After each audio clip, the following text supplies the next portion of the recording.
time than right damn well now to start off the greatest premiership run in Premiership Rugby League damn well history, son. We just go and win the damn well comp, don't we?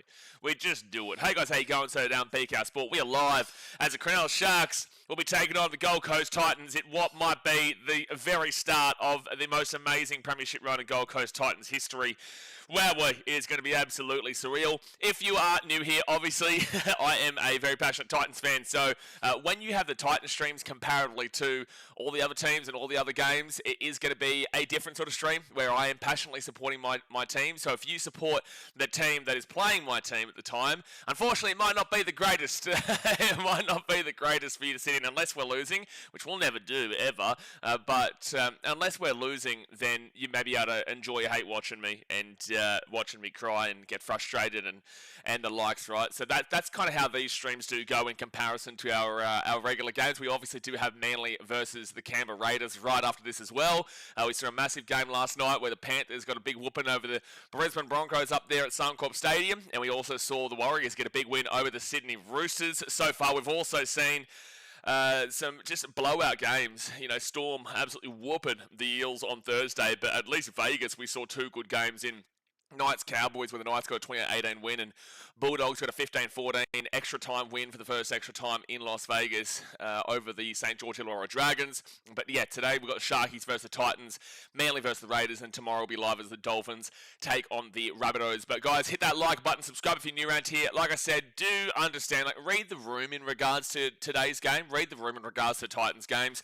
I'm very well aware of my team, very, very well aware, but at the end of the day, I'm going to play into the fact that I am a supporter. You know, I do love this team. I am passionate about it. I will react to things up and down. That is how I do, and that is how you guys do as well. You know, when you're sitting and watching your teams, you are going to react passionately that maybe other people aren't necessarily going to agree with your individual opinion about your team at the time. But at the end of the day, it's your team. It's your opinion. I'm just like you. I'm just doing it on a video level.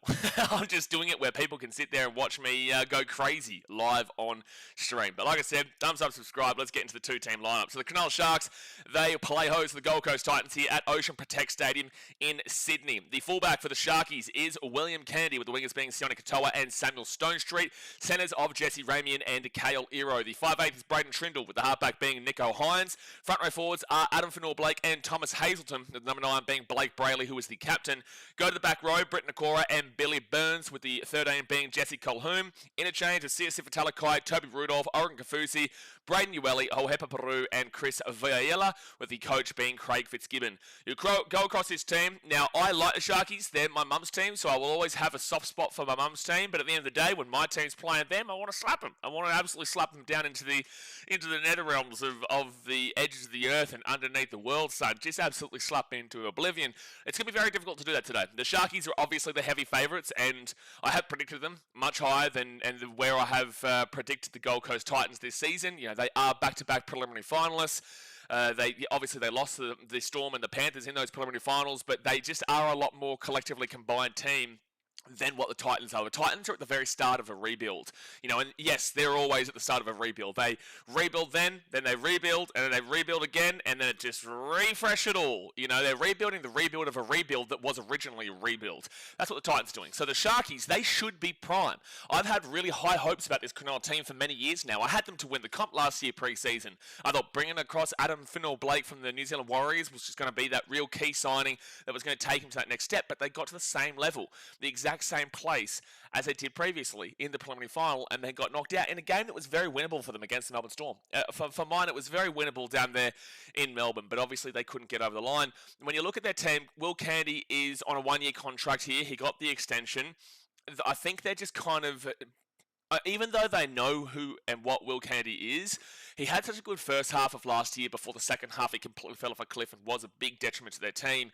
I do feel like they're in the market and they're looking for a different fullback. Liam Eisen is the new up-and-comer here at the Sharkies, but unfortunately he's injured at the moment and can't really knock on the door as much as you would expect him to, because with Will Kennedy only being signed for a year, it shows that even though they know who he is, they do want to just kind of dabble their toes in the water to see if he is that long-term option, and if not, they're happy to part ways and then move in Liam Eisen's direction or go to the market for a fullback, right? So Will Kennedy has to have a massive year, and when he did have a massive year last year, it was the first half, so that's why you would expect him to get off to a bang.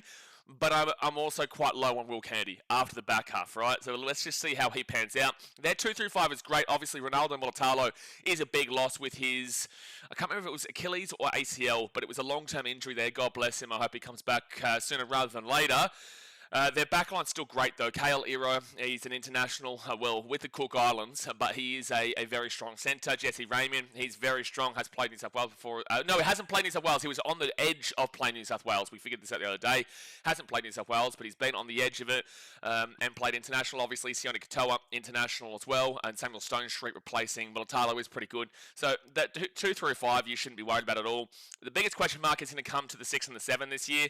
Nicho Hynes and Braden Trindle need to absolutely turn up. Nicho Hynes has won a Dally M halfback of the year before, but I still don't believe that he is a halfback. And if he is a halfback, I don't necessarily think that Braden Trindle suits him perfectly to go and win a competition. I think that they are fantastic individually. I do. I actually think that Nicho Hynes is severely overhated, and I don't think he is the reason for the Sharks not being able to get over the line. I do think that he is a very, very good player, and I will defend him justly.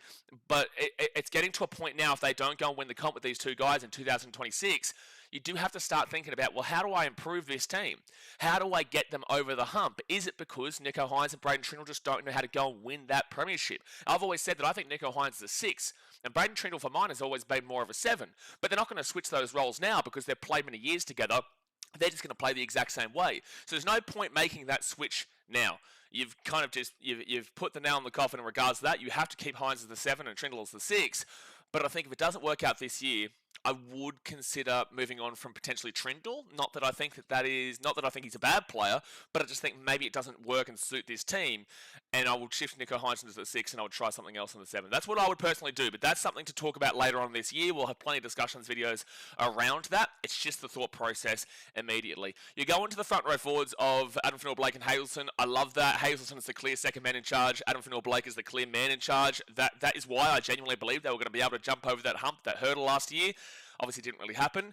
Blake Brayley is clearly the second best hooker in the competition right now behind Harry Grant. Like, Harry Grant is on his own tier, man. He is literally just on his own tier. But Blake Brayley, for mine, is on his own tier in second as we currently speak across the competition. I think that there's not a plethora of amazing hookers right now in regards to what we've had previously. But Blake Brayley clearly is a shine above the other ones as we currently speak, in my opinion. The back row here is incredible because Britton Okora couldn't actually get into the team. A lot of people won't even know who Billy Burns is. But Billy Burns is so underrated. He was able to hold out Britton Okora, who is a New Zealand international, will probably play for Queensland this year with the new eligibility rules. But Britton Okora was not able to get back into the team post either a suspension or an injury. I can't really remember. But he wasn't able to get back because Billy Burns was playing such good rugby league. They just weren't able to fit in Britton Okora. And I can't remember who they had as their other back rower. Who did they have starting the back row alongside him? I can't remember. But either way, Britton Okora wasn't able to get in. Now it would have been Teague Wilton. It would have been Teague Wilton, who is not featuring here today. He must be injured. Yeah, Teague Wilton. I'm not necessarily super high on Teague Wilton, but he must be injured, right? Return pressure on Roosters rookies. I don't know what that's about. Teague Wilton injury. I'm going to check out the Sharkies website here. Cameron McKenna completes his recovery from an ACL injury. With Teague Wilton in the final stage of his rehab from off-season shoulder surgery. Yeah, so Billy Burns and Britton Okora. So it would be interesting to see what they do with their back row when Teague Wilton comes back, because I believe the Sharkies are quite high on Teague Wilton.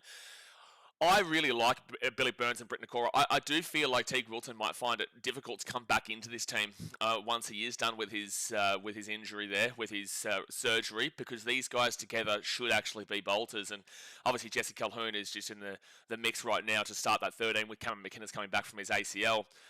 But look, overall, this is a really good Sharkies team. They really need to be doing better. And this is the kind of game they should be winning by a big margin in their mindset.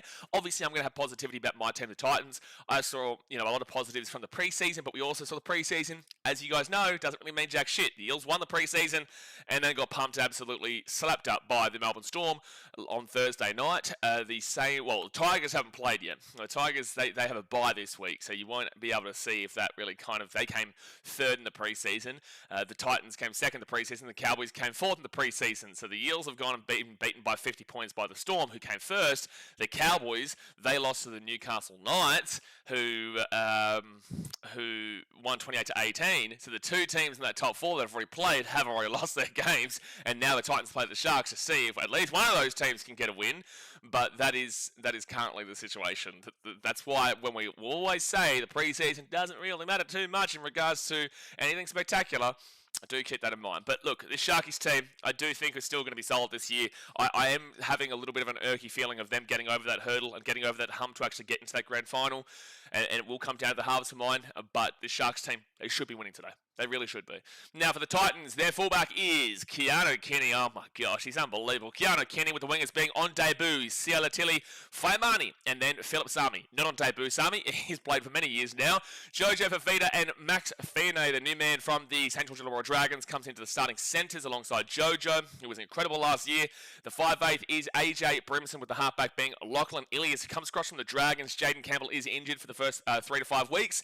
So Lachlan Ilias comes in, and it's a great opportunity for him to really prove himself, and he is a halfback at the end of the day. Jaden Campbell, for mine, is not necessarily a halfback. I think he's more of a 5'8", obviously came originally from a fullback position, but Lachlan Ilias is actually a halfback, so this may, and then with all due respect to JC, because I love JC, but this may really show Josh Hannay, the new coach here at the Titans, who was the assistant coach of the Sharkies, that Lachlan Ilias is the guy for the 7, and then the question will come down to, is AJ Brimson going to play well enough to be that 5'8", or do they shift JC to that 6? So there is a lot of interesting questions, and that's why I really want to emphasise to Titans fans, please don't have extreme expectations about this season. I'm going to have fun with it. I'm going to laugh and say we're going undefeated and we're going to win the comp, right? I am going to say this because I am going to back my team, but I'm also not being serious. You know, you need to read the room. If you think that I think that this team is going to go undefeated for the rest of eternity, then you're an idiot. Like, at the end of the day, I'm just supporting my team, and I love the Gold Coast, you know, through and through. But I will be realistic and say,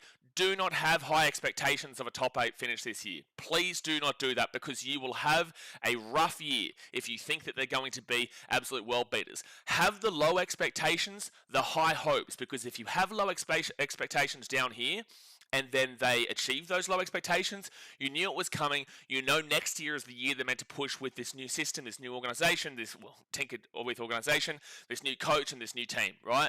It's next year that they're looking for. It's not necessarily this year. But if they are able to over-exceed those expectations, and they did happen to be a top 8 team, they did surprise the comp, imagine the feeling of having these expectations and just going wild like that.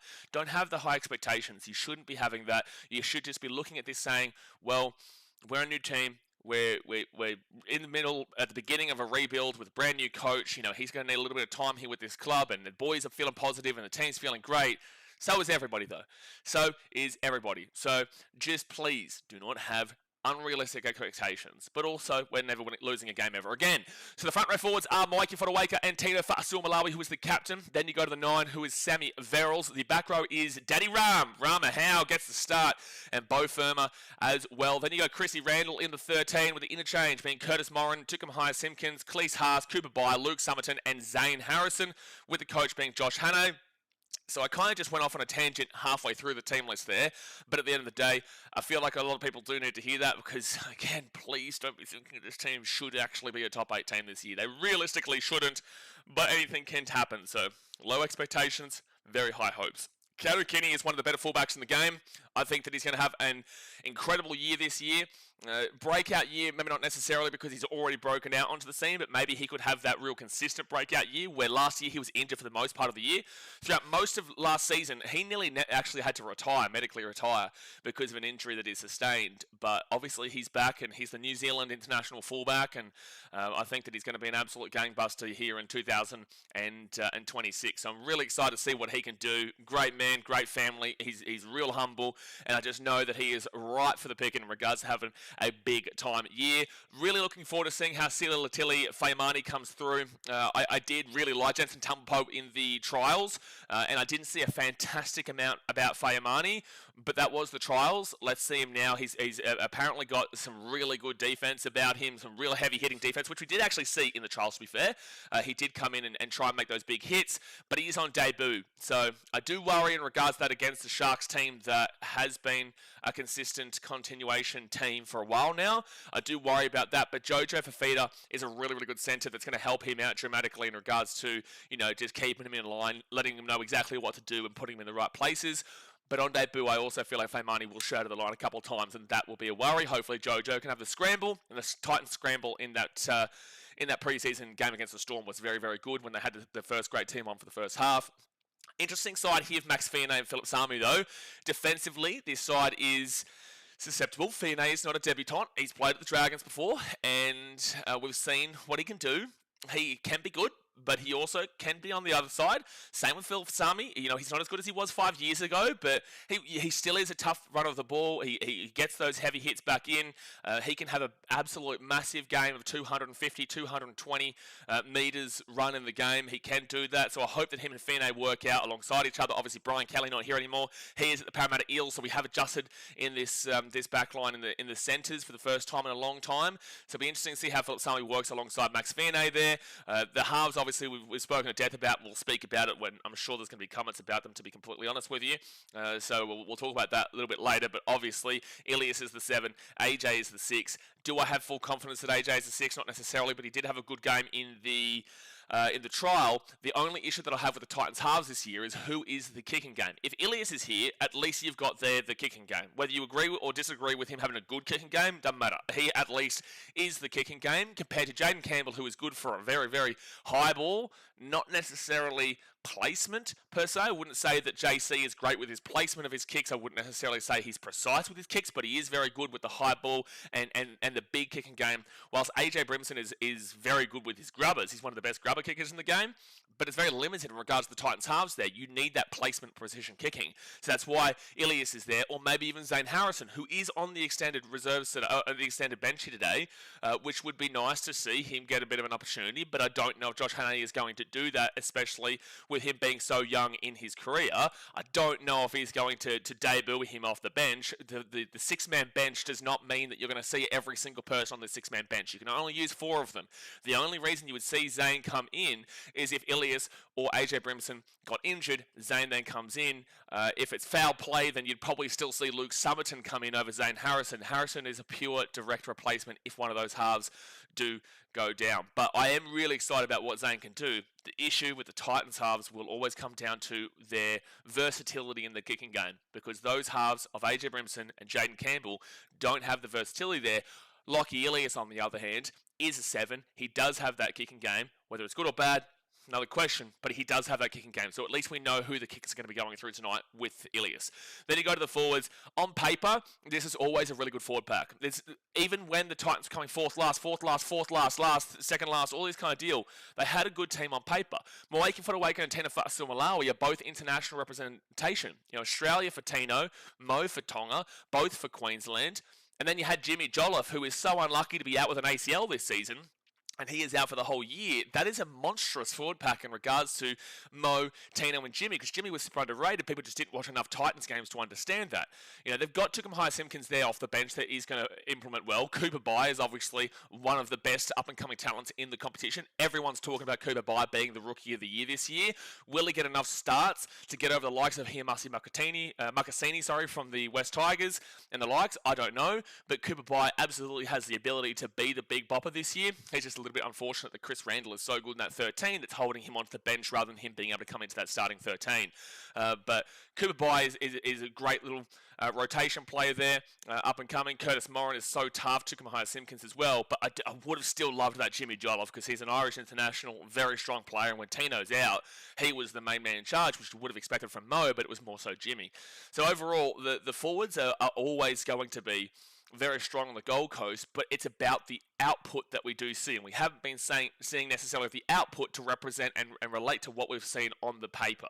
All right, so that's what I'm really looking forward to seeing improve here today for the Titans. And the back row of Ramahau and Bo Firma. Ramahau was one of our best guys in the preseason. Incredible. He's bulked up. He looks good. He looks fantastic. Daddy Ram, he's fired up. So Ramahau, I had a high hope coming across. I think he was at York over in the English Super League, but they weren't in the Super League at the time. They were the second division. I don't know if it was York or not, but either way, Daddy Rum was over there, and he was doing well, and then he came across as a 13, but the 13 is kind of limited right now because you've got Chrissy Randall there. We had Cleese Haas at the time, who was starting at 13, and now they've got Cooper Bai, who they're really looking to put into that 13 as well, alongside Chrissy Randall, or pushing him to the front row. Cleese Haas is actually more of a front rower now, is what they've transitioned him into. But I did have high hopes about Rum, and I'm super happy that he has got this starting spot here, and I really hope that he explodes with the potential that he has. And Bowie Firma, we know he's Queensland, and well, he has played for Queensland. He's just on the brink of Queensland every single year, but he has played for Queensland, and he is a really, really strong back rower there. And the 13, Chrissy Randall, is just Mr. Versatility. He just knows how to play every single position, man. Don't start him in the back row. Refuse to see him start in the back row, but Chris Randall is a very, very good 13 and versatile rotation player from the bench. He can be used in pretty much any forward position and has played 6 before. Yeah, he did last year, and I think they won when he played in the 6. We did, yeah, because he was undefeated, and I kept joking with him, saying, mate, you're undefeated in the 6. He might be the greatest 6 in the game. I think they lost a game with him there a couple of weeks after because he's not a 6, but they did win a game with him there. So look, overall, when you look at these two teams, your head tells you the Sharks should win this game. I'm going to be serious with you. Your head tells you the Sharks should win this, and the Sharks should genuinely win this 13 plus. But as a Titans fan, I'm going to back my team in, and I'm going to say, look, I think there's an upset here. I think there could be. The Sharks are infamous for starting off very slowly. They usually lose round 1. I think they've only won like 40% of their round 1 games in the NRL history since it came in 98, 99. They've won like 40% or something ridiculous like that. You can't say that about the Titans. The Titans are just never usually good anywhere. So it's not like we're just not good in the start, but we're good powering home late. We're just kind of never good anywhere. So there's nothing to really go off there. So I'm going to back in that we get up to a good start here with Josh Hannay. But on a realistic level, you would tip the Sharkies here. You would say they win quite confidently, but it's about looking for the positives and looking for the growth of what this Titans team was under Des to what the Titans team is under Josh Hannay, and also McDermott, who comes across from the Newcastle Knights, who was their defensive coach, and he was a really good defensive coach of the Knights, comes across here. Hopefully, Hannay gets the attack going, he gets the defense going, and then it really balances out overall. Because the Titans, as a franchise, since they've come in 2007, have never had good defense. I wouldn't even necessarily say their defense was absolutely unbelievable in the early years. It was more so still about the attack and about the really good elusive footy from Presto Campbell and Scotty Prince, and we had some real tough nuts and Luke Bailey and the likes, and Anthony LaFranchi. But overall, I wouldn't say that was our focus. You know, Seabus or Skill Park at the time, it used to be called the Fortress because we'd never lose at home, but it was because we still were playing quite expansive footy, and it was really good for the time. The scores will be a lot limited. If you go back and look at the scores will be a lot more limited and more defensive in today's mindset. But back then, the scores of like 18-14 is actually a relatively decently scored game back then. Nowadays, that's nothing. That's quite a low-scoring game. But back then, 18-14 is quite a decently scoring game, 15, 20-odd years ago. So the times have changed there. But overall, on your head, you're taking the Sharkies here today. But in my heart, I'm obviously taking the Titans. Now, before we do get into the chat, obviously, guys, hit that like button and subscribe. We've got about 40 minutes to go until the game does start here. The Sharks, their start to the season, they take on, obviously, the Titans today, the Panthers at Carrington Park in Bathurst next week. Then they take on the Dolphins in round 3. At Sharky Park. Then they take on the Canberra Raiders in Canberra in round 4. I swear they play the Raiders in round 4 every single damn well year at this point. And then they play the Warriors at home and the Roosters at home before they have a bye. So 6 rounds before their first bye. It's okay. I would actually say it's pretty difficult after today. They will... If they don't win today, there will be massive alarm bells ringing here for the Sharkies because they will travel to a Panthers team that didn't look good yesterday and still won 26-0. They then travel to a Dolphins team that are expected to be high-flying but defensively not great. But the Sharkies did beat the Dolphins in their last game. But on a general consensus level, the Dolphins are expected high, whilst I have a little bit more reservations in regards to the Dolphins. That will be a very tough game there for Cronulla. Then you go to the Raiders game in Canberra. That should be a tough game. Warriors game, they looked good yesterday. It should be a tough game. And then the Roosters, they didn't look great yesterday, but they will work into the season, as we all know. So people are already having a laugh saying Roosters are going to miss the 8. You're stupid. You're just silly. You're silly if you think that... It's round 1, guys. Don't think about teams until about 5 to 7 rounds. The Sharks are actually a perfect team to not look into what they're doing until 5 to 7 rounds later, because in the seventh round they have a bye. So you'll get to see the first 6 rounds, and then they'll get to go off and reshape and retinker with what they're thinking about and get the processes in that bye week. The first 6 rounds are actually brilliant here. It's kind of a perfect time to have your first bye, really, because you have a good idea. I feel like through the first 6 rounds, again, you should win today. That's one. I don't know about next week against the Panthers at Bathurst. I'd probably be backing in the Panthers, but we'll see. I'm going to go 1-1 for now. I would expect you to beat the Dolphins.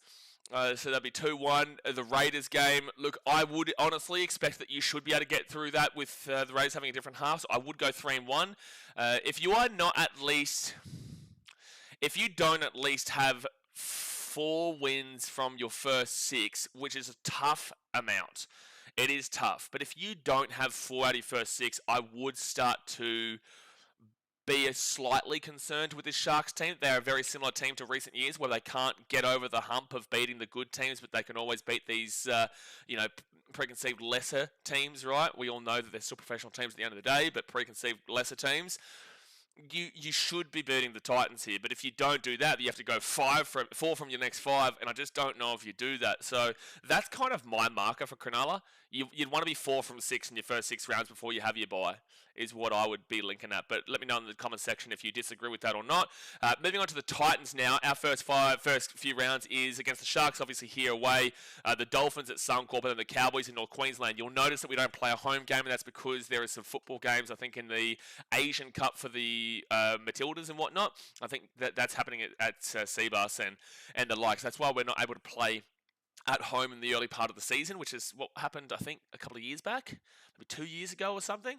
I think we had the same thing with the Women's World Cup as well, but that's why we're not playing there. Then we have the Dragons at home, the Broncos at home, and then in round 6, the Eels away, the Warriors away. Actually, you know what? Round 8 is the perfect bye here for the Titans. Round 8 is a brilliant bye for us because it gives you the full 7 rounds, and then you can have a look at where your team has situated. And if you are underneath the 4-3, then obviously you're in a losing record. But if they can at least pick up 3 wins, considering what people expect of the Titans this year, there'll be a lot more positive thought processes than you would imagine with a 3-4 record. But the Sharkies a tough one. Dolphins away next week.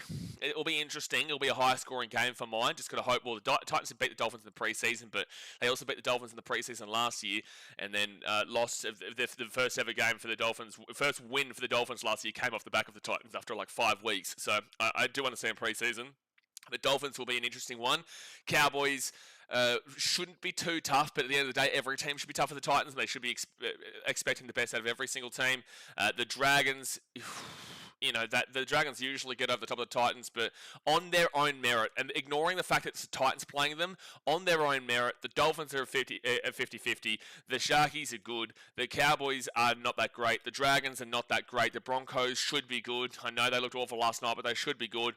And the Eels, I know they didn't look good on Thursday, but they should be better. The Warriors are a bogey team for the Titans. The Titans always seem to beat the Warriors, except for the last game they played, but since 2020, Titans usually beat them. It's an interesting start. There's a couple of games of lesser merit, and there's a couple of games of really big-time merit. So it's a great way to see what this Titans team is doing in this early part of the season.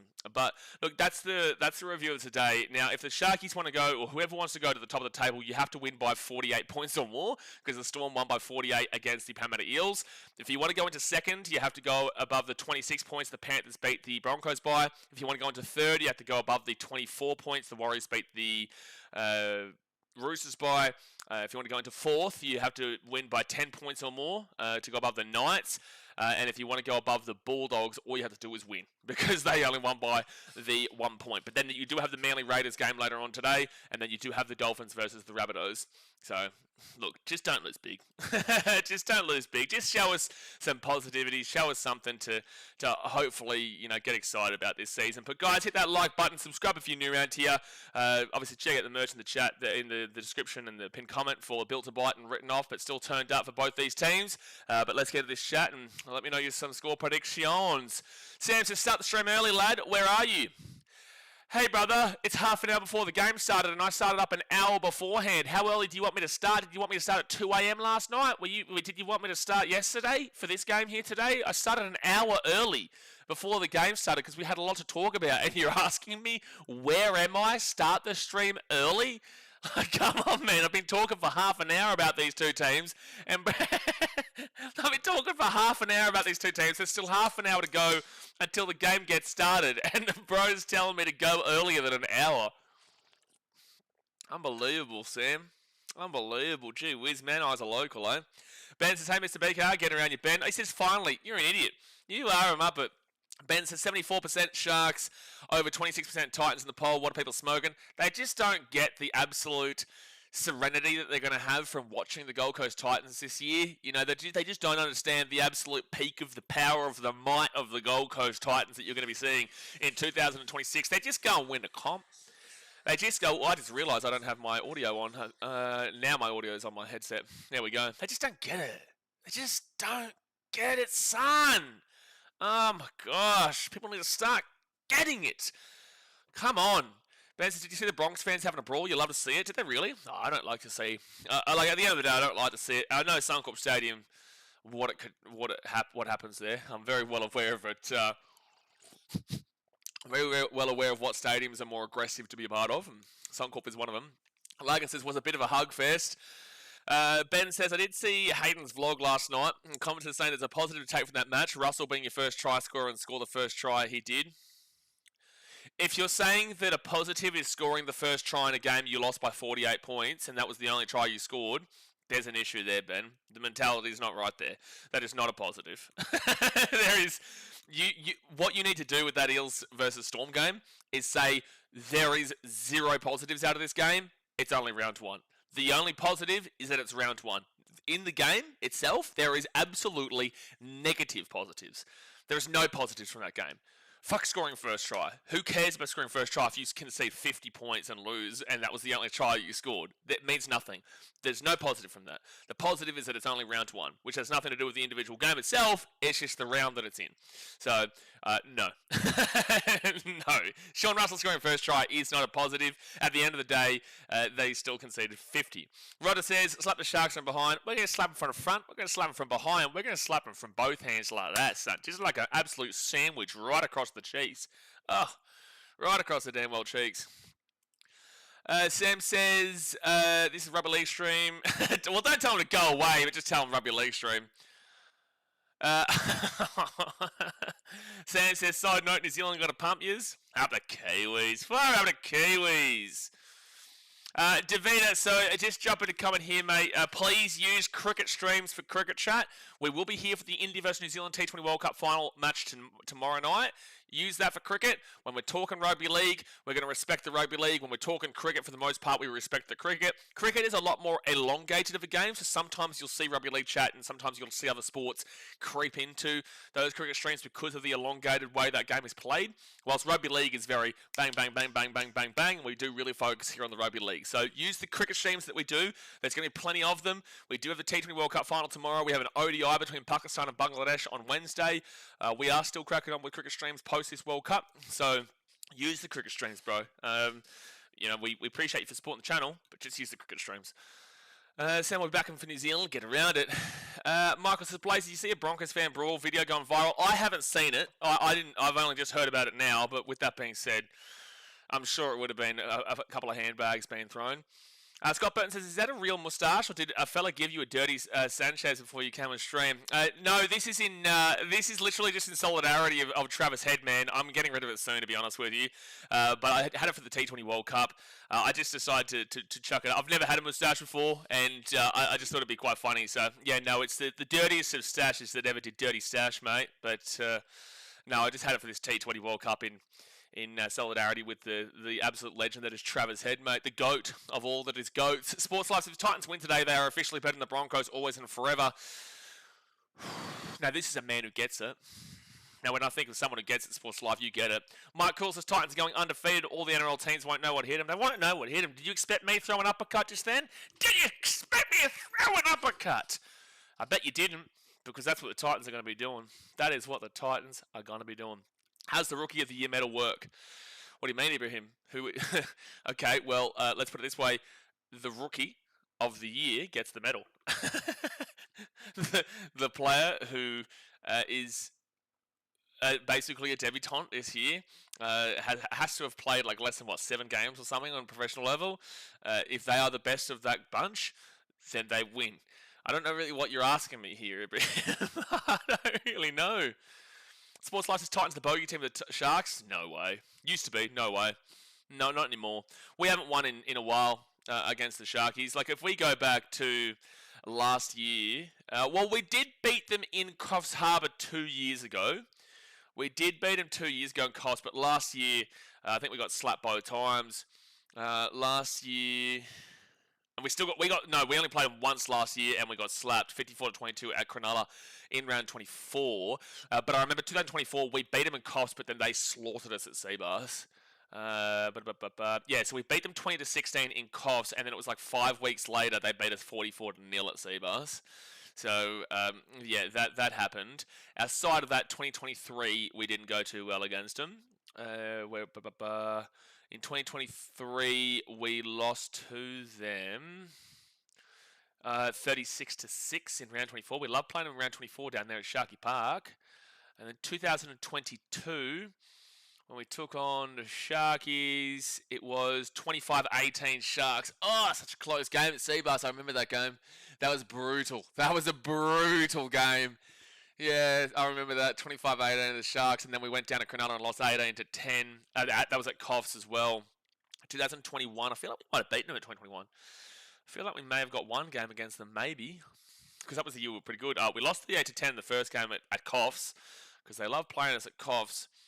And then when we played them at Sharky Park, we won 100-0. No, I'm joking. There wasn't a game in 2021 down at Sharky Park. In 2020, it was 40-10 to the Sharks at Seabus. We ain't no bogey team for nobody. And the only team that can't beat us is the Tigers. We just always beat the Tigers, dude. We just always beat the Tigers. They're the hardest team to beat. You know, if anyone thought of the hardest team to beat in the comp, it's definitely the Tigers. So, you know, you give that to the Titans. But no, there's no bogey team, Titans of the Sharks. We were a decent enough team against it. It was relatively 50-50 in the 2010s, even though we were struggling. But no, we're not the bogey team. Ben says, when was the last time the Titans won against the Sharks away? Do it end in like 36-34. Well, Coffs Harbour was away 2 years ago. So Coffs Harbour was their home game, even though it's closer to Gold Coast than to Cronulla.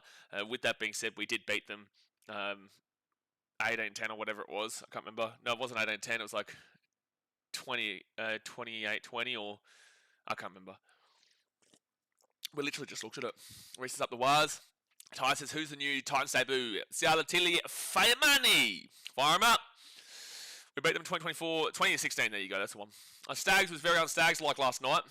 Not really. He is very 50-50 of a player. He can either play amazing or he can play awful. And last night he played awful, just like he played awful in the Hull KR game. Staggs does that. Have you watched enough Staggs to know what kind of player he is? He was very Staggs-like. That was like the primetime Staggs. Staggs is exactly what you saw last night. He either goes incredible or he goes awful, and last night he was awful.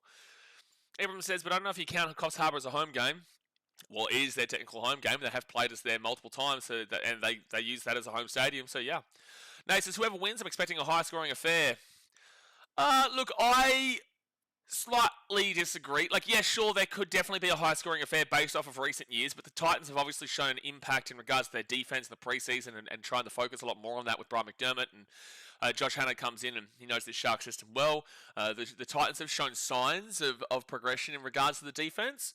So I will hope that they do improve in that regard. The Sharkies are a pretty good defensive side. Like, you go to the ladder from last year, in 2025, after 27 rounds, I think the Sharks were 4th for defense or 3rd.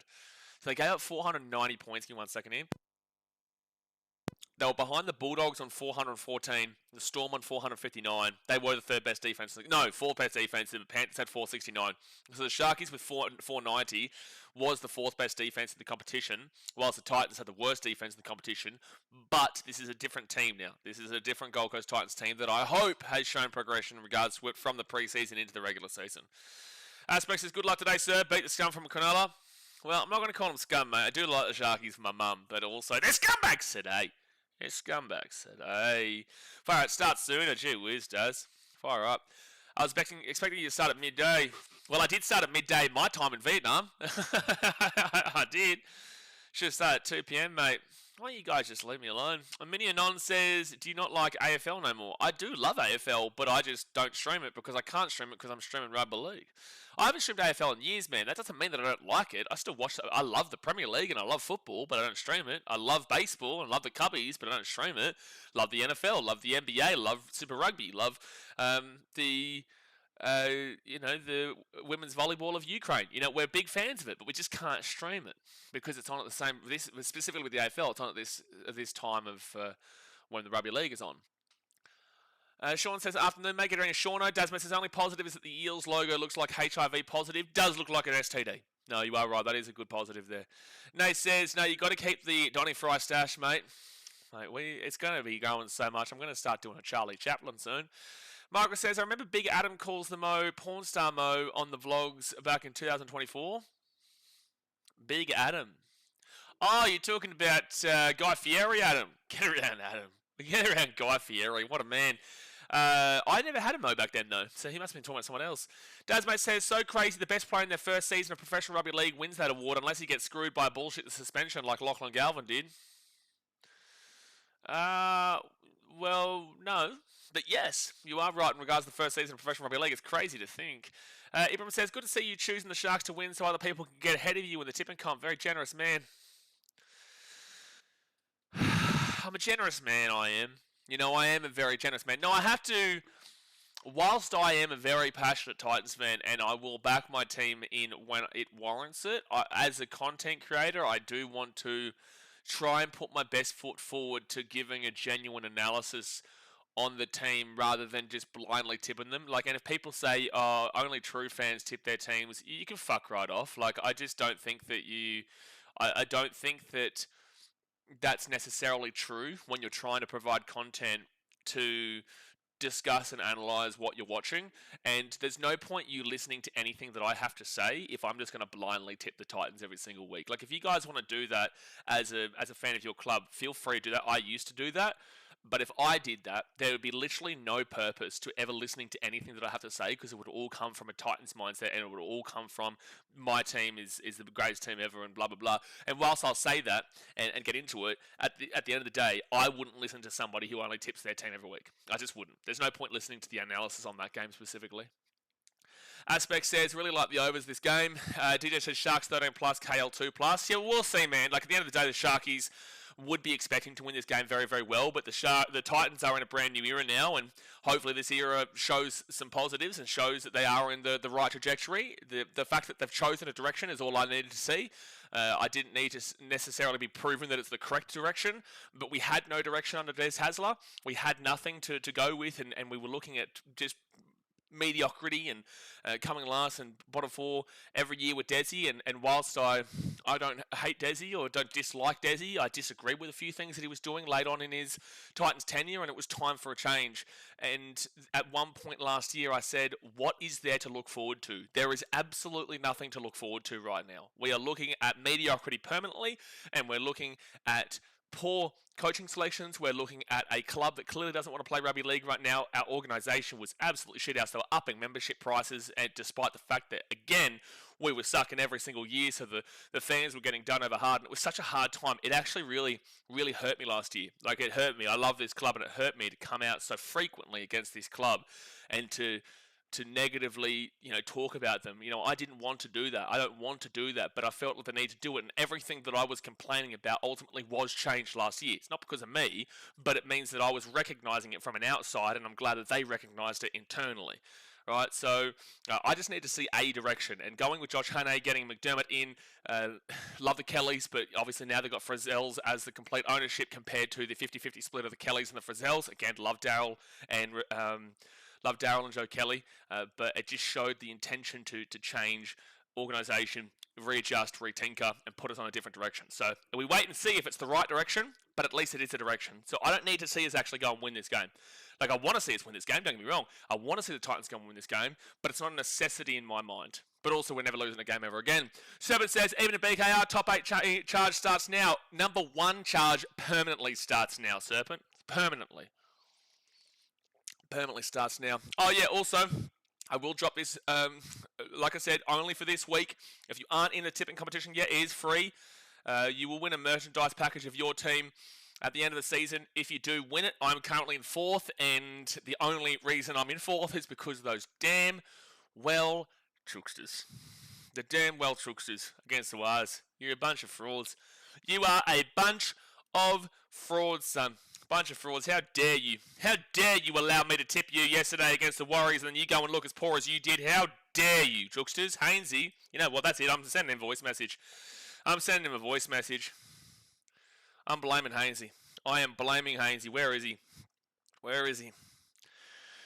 Listen, Hainsey, I'm just getting angry right now. I am perfect in my tipping except for your damn well Chooksters. I blame you solely 100% if I don't win my tipping comp this year because of one game, and it was because I tipped the Roosters over the Warriors. I blame you, and I hate you, and you're tacky, and don't talk to me ever again, but only when City win the league as well. There we go. Oh, I hate that, man. Love him, but I hate him. Aspect says Galvin, one of the most overrated players in the comp right now. No, absolutely not. As if Galvin is rated as one of the best players in the comp. He's the most criticised player in the comp right now. How can you say he's the most overrated player in the comp when everyone criticises him? Everyone criticises him. So how is he overrated? Everyone says that he's not good at the Dogs. Everyone says, and the reason why I was asking that is because I thought Cooper couldn't be involved in the Rookie of the Year. I thought you couldn't play an NRL game. No, you could play an NRL game. I think it's like 7 games. How many games do you need to have played to be ineligible for NRL Rookie of the Year?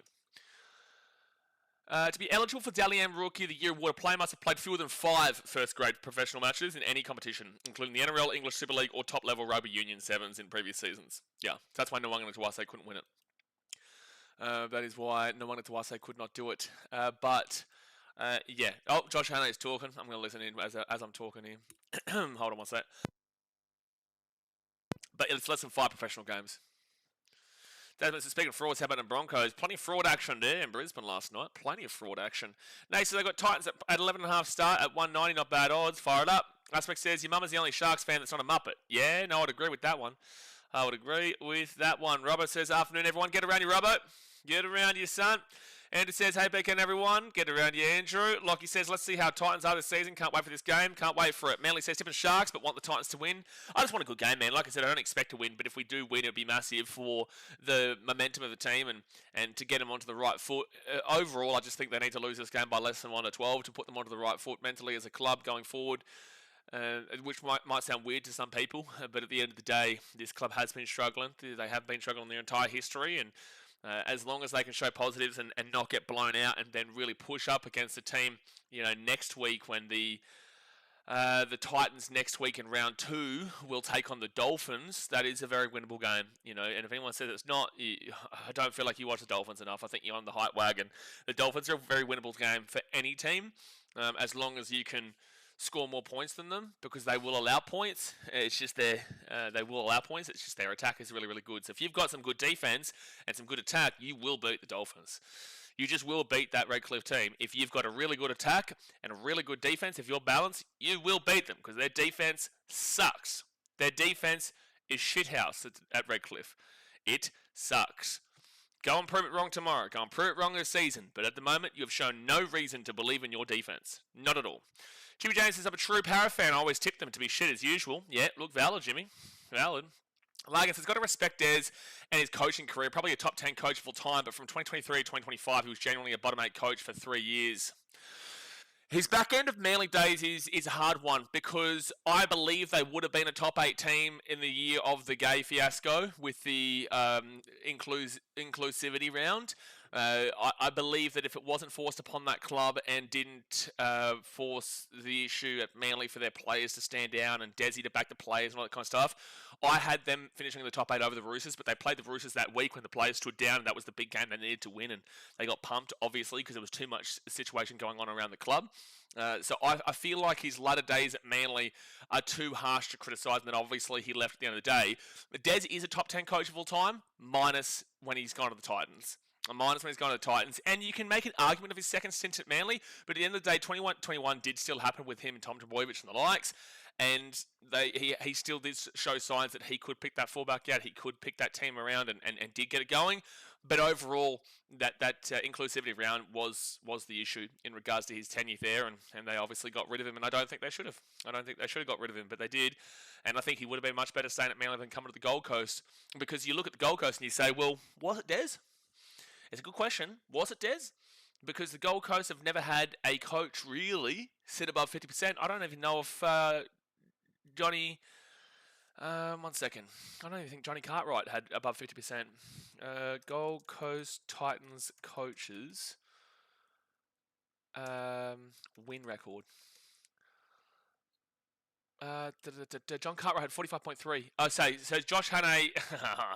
Josh Hannay has got a two win. How has Josh Hannay been given 2 wins and 1 draw with the Titans? What do you mean? You can't include preseason. Come on. Rugby League Project has included 3 games here for Josh Hannay in 2026. We haven't seen a regular season game yet. They've given him the 2 wins of the preseason. I don't know where the draws come from. But like Holbrook had a 38.1% win record. Neil Henry, who got the rough end of the stick, had a 37.3% win record. Jimmy Lanahan had 27.3%, but he was an interim. You've got Johnny Cartwright, our biggest, with 45.3%. Garth Brennan, idiot, 30% on the win record. Desi Hazel, 28.8%. So it's like, well, overall, was it Des? Because you've seen throughout all the years that every coach has a really poor percentage. Every single one of them has a really, really poor percentage. And Des comes in, and I remember Steve Mitchell coming out and saying that Des didn't have too much to change. He couldn't change his team too much because the organisation believed the team was going to win the comp with what they had. Guys like Tino, guys like Dave, and the likes. And they believed that this team didn't need to be changed too much. And the Des comes in, and you notice that there wasn't a great deal of changes in the team.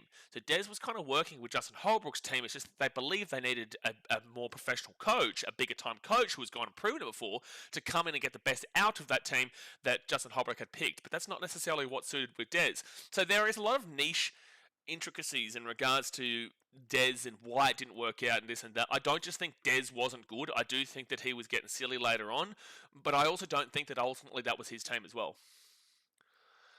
At least involve yourself in the conversation 2012 rather than, just saying 30-0, like, come on, man. Aspect says, as a league fan that only really experienced Roosters, Storm, Penrith, Broncos be successful, my dream top 3 would be Dragons, Tigers and Titans. Well, the Dragons still won 15 years ago. They still won back in 2010, 16 years ago. Under Jamie Soward and the likes. That was actually, funnily enough, a year that the Titans and Tigers were in the preliminary finals. So 2 of those teams, actually all 3 of those teams were in the final 4 teams that year. It was Titans versus the Roosters in one preliminary final. It was Dragons versus the Tigers in the other preliminary final. Titans ended up losing, I think, 26-12 to the Roosters at Suncorp, where we were the home team. Titans were the home team, but we had to play at Suncorp because of the stadium size rules. And then the Dragons played the Tigers, and they got a win there, and the Dragons obviously able to win the competition. And it says, I enjoyed watching the Titans in the preseason, so came to this game. Hopefully, man. Hopefully. Sports Life says, well, where does your hate for the Broncos mainly come from? Is it their fans or the team? I don't really hate the Broncos as much as I used to. When I was younger, it's more due to, location, and because when you grow up, they're the ones, it's like Man United, Man City, right? Where United are the successful ones previously, and City are the successful ones now. Titans haven't got to that point yet. But City, for many years, were always picked on. We were always talk down, and blah, blah, blah, blah, blah from Man United, and it was always just a laughing at you kind of deal. Now that's changed. With the Titans, it's very similar. Like, you grow up being a Titans fan, and you just insulted 24/7 for having a shit team compared to their team that's, won all these premierships before, and they've been in the grand final in 2015, 2023, now 2025 and whatnot. And you grow up without the content game that I'm in. You hate that club because they are the big club that are always looking down upon you. When you're in the content game like me, you watch every single game and it doesn't involve your team. You're like, well, I don't actually really care. Like, I don't actually hate the Brisbane Broncos. I was actually happy for them to win last year because as a thought process for the game, it was better for the game that the Broncos won rather than the Storm. It really was, because you want to see brand new teams win, especially a market and an audience like Brisbane. You'd prefer to see them win than you'd see Storm, where they can win as many comps as they damn well want, and Melbourne people and Victorians will not give a shit. Victorians won't care. They'll be like, oh, Storm won. Cool. Well, hopefully Geelong go well next year, or hopefully Collingwood go well next year. And then they'll already forget about the NRL premiership. So that's why Victoria is a lost ground. if they win the comp, it's a detriment to the NRL in a lot of ways. But if Broncos win it, that's Rugby League Heartland. If a Sydney team wins it, that's Rugby League Heartland. That's not an insult to the Melbourne Storm. It's kind of an insult at it's an understandable insult at the growth of the game from Victoria, because Victoria, they can be the most successful team ever and they still barely turn up. They couldn't even sell out a round one game on Thursday when there was no AFL game this week down there in Melbourne, because it was the Sydney Swans versus whoever game up in Sydney Swans versus Carlton up to the SCG. They're a lost cause for mine. Melbourne's a lost cause. And if they struggled, if the Melbourne Storm were a team in the bottom four, I guarantee you they would have less crowd than the Gold Coast Danwell Titans. And the Titans don't have any crowds. But they would have less crowds than the Titans, because if they can't get people to their games in a preliminary final down Amy Park and they can't even sell that out, they can't even sell it out in a preliminary final last year, then how are they going to go when they're finishing in the bottom Danwell 4? They're lucky they haven't had to finish in the bottom 4. But that's why I say, Storm fans, there are some legitimate Storm fans, but I will know who the real Storm fans are and who the true Storm fans are when you do go through struggle, because you haven't seen struggle yet. 2010, when you got deducted all your points and whatever, is not struggle, because your team was still very, very good. You still went and saw wins. Be like a Titans fan, or be like a Tigers fan, Knights fan, and you will understand what pain actually is. Storm has never experienced that, and I'm telling you that Storm fans, it won't be anywhere close to being 10,000 people at their games if they were a bottom four team. David May says, wait, are we at the point where there are now people in this chat that aren't old enough to remember the era when we had Dragons, Sharks, Cowboys, and South cheat, all break droughts in a 6-year span?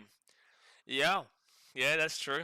Yeah. There would be a few. Yeah, it's actually surprising, because Aspects is also a Dragons fan. Aspects, you're a Dragons fan, no? Did you not remember the Dragons won 16 years ago? Aspects says, yeah, I know they were good then, but I'm 17. In 2010, I was 2. That's crazy to me, bro. Oh my gosh. I'm sorry, Aspects. I'm not having a crack at you.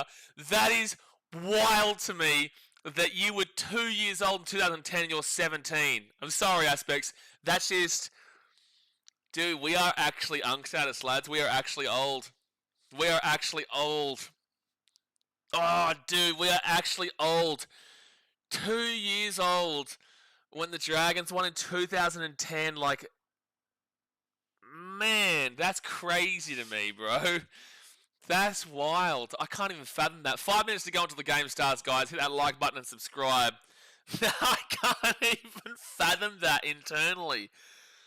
2 years old at 2010 and you're 17 now. It's crazy how fast time flies, man. That's crazy. I must be grandpa then.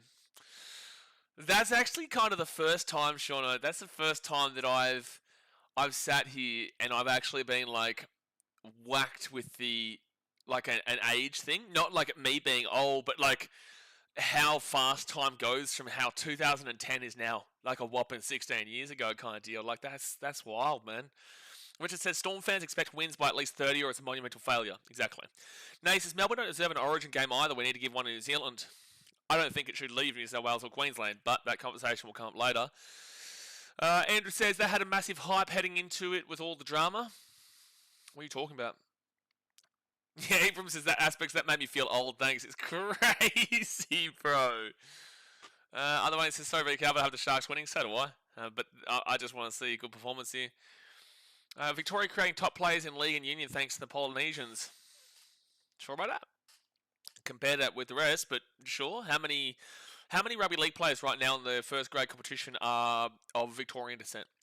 X Factor says Titans 50, Fame money for a hat trick. Sharks might put 20 odd on if they're lucky. If they are lucky. Blazers 31 this year. I am 32 this year. Man. I was born in 94. So, yeah, I'll be 32 in about 2 months. Jay retired in 2010. Jay is actually, he's lurking. Jay is a big old lurker, but he's just kicking around. Just kicking around, waiting to time one of you Muppets out. I'm sure that it'll time lagging out randomly at some point. Art of Lim says, let's go. Big game from Tino and buy-in coming. Fire it up, baby. Fire it up. Massive game. Massive game from Tino and Cooper Buy. And it says, I was talking about Melbourne not being a sold out. Oh, yeah, also. Yeah, I would agree. It was also a massive, controversial game. A lot of context behind it going into that game and couldn't even sell it out. Yeah, that is a huge point that you make there. Richard says, far longer was Victorian and he'd get a game anywhere. That's great. You've named one player. There are 19 players per team that are in the starting 19, plus obviously the six-man bench, but there are 19 players per team. Name me how many Victorians there are across all 17 teams. Name me 10 quality players. That's not saying that in the future it couldn't be changed, but come on. You can't just use Farlongo as they're developing amazing players. Is Farlongo actually Melbourne as well, or is he Sunshine Coast Falcons? Sualau v Farlongo. So they are coming out into the field here, guys. They are out into the field. Mount Ridley P12 College. Okay, so one of Melbourne's rapid growth corridors. So he was in Melbourne, but give me more than Sualau v Farlongo. All right, I'm going to refresh this score so it does come up here. Get involved in the chat. If you are new here, even if you're a Sharks fan, you do need to remember I am a passionate Titans fan, so you will see more of a Titans commentary here today. But with that being said, I will be honest with you with what I am seeing, regardless of who's winning. I'll be as honest as I possibly can, but I am still supporting my Titans, and if you disagree with that, it's not for you. But in Titans games, you will hear a more positive commentary for the Titans. But here we go, guys. Come on, round one. About to start up. That means you were 16 when St. George won the comp. Yes. I don't know why there's a damn there. Why is there a damn that means you were 16 when St. George won the comp? Why is that a damn? Why you say damn that means that you were 16 when St. George won the comp? Why are you saying damn? As if like that was super old. I'm only 31, lads. But the Sharks are going to kick this ball off. Look at you, little young, fresh pups, talking smack. So it's going to be Keanu Kinney who gets that ball to Moe for the Waker. Come on to Gold Coast. Fire it up, boys. Dasmate says it's been almost 30 years and we still have piss-all Victorians in the NRL, let alone playing for the Storm. The Storm are basically a fifth Queensland team. They are. If they're going well, they're a Queensland team. If not, they're Victorian. Second tackle here for the Gold Coast. And they'll go out to the left to Tino Fasul Malawi. And he'll bring this ball to the 15. Struggling first three tackles here. Panthers 2003 says it's going to take about 10 years until grassroots in Victoria to be right for first grade at the Storm, but hey, at least they're starting now rather than never, so that's a positive sign ahead. Agree. I'm just biting back at the fact that they're developing already. Like, Richard was basically alluding to the fact that they've already been developing players. I'm like, well, name me more than Sualau Falong, or name me more on the big-time quality level. Doesn't mean the future they won't, but right this very second, maybe not so much. Sharks will get the ball here now at the 40, so not a great kick there from the Gold Coast, and it'll be Samuel Stone Street. Now Kennedy will pass it off to Kale Ero, and Kale Ero will get this ball to the 45 on second tackle. I would have taken Titans if they had JC, but I think they lose in a close game without him. Why? Why do you lose confidence in JC being out compared to Ilias being in when Ilias is a 7, and I don't necessarily believe that JC is a 7. I think he's more of a 6. At the end of the day, they've actually gone with a more experienced person in that position who actually has come through the grassroots and come up the system in that specific role and specific position, and did have a good season for the Dragons last year and did have a good pre-season for the Titans, the Dragons, New South Wales Cup, not for the Dragons because he was the scapegoat for the Dragons rather than Carl Flanagan. Fifth tackle, and Braden Trindle's going to put that ball up into the air into the corner. Keanu Kinney coming through. Oh, Sharkies are going to score. Will Kennedy comes through. Well, he usually starts off the season well, Will Kennedy. He usually starts off the season well. It was a good kick in a good area, and Will Kennedy will score. It's 4-0 with a kick to come. 4-0 with a kick to come. Perth have developed more than Melbourne. Who are the Perth players that have been developed, Mitchell? But yeah, Braden Trindle just puts that ball up there. Keanu Kinney just couldn't get to it. Samuel Stone Street knocks it back, and Kennedy's waiting right there, and it's just too easy of a try. But it comes down the left-hand side where they just didn't get enough height on it. They just didn't get enough height there, and Samuel Stone Street is much taller than Keanu, and I'm not too sure what Silatili Faimani is doing there. He's kind of just in the way. I don't know what Faimani is doing. Right place, right time. Yeah, right place, right time. But this, like, Will Kennedy last year was top of the Dally M for like 10 weeks. Lagan says 2 minutes in, lads. What are you doing? Well, this is the Gold Coast, son. But no, look, it's super early.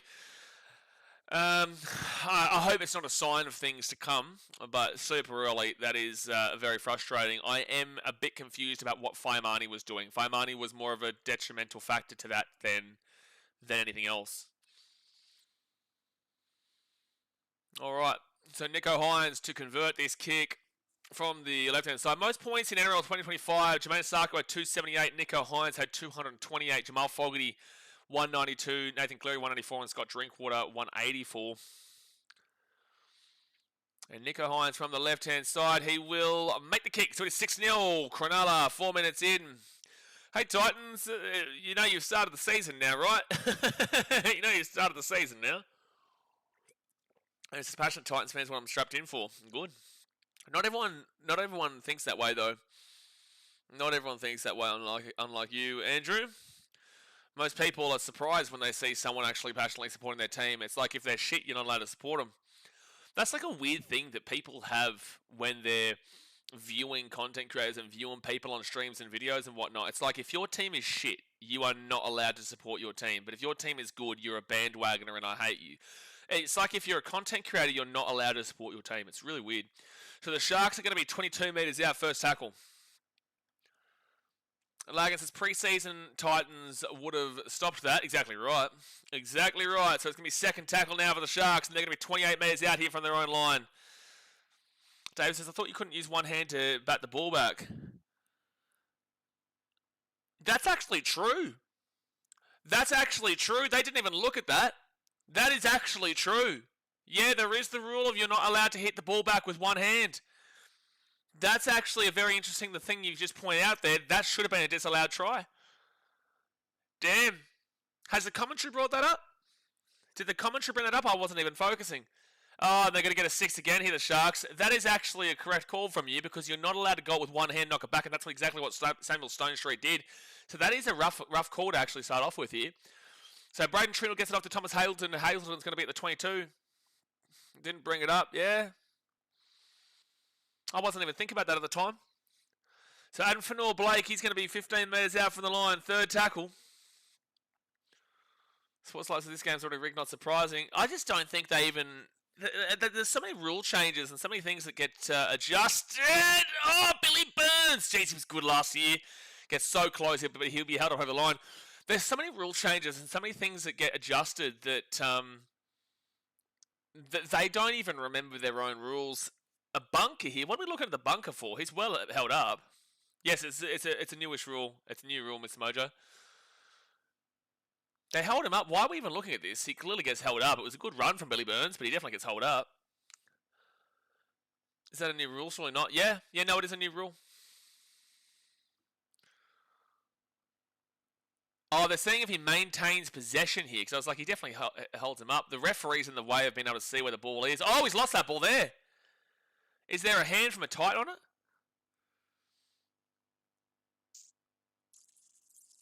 Oh, they've said he's maintained possession at this point, so it's just going to be held up.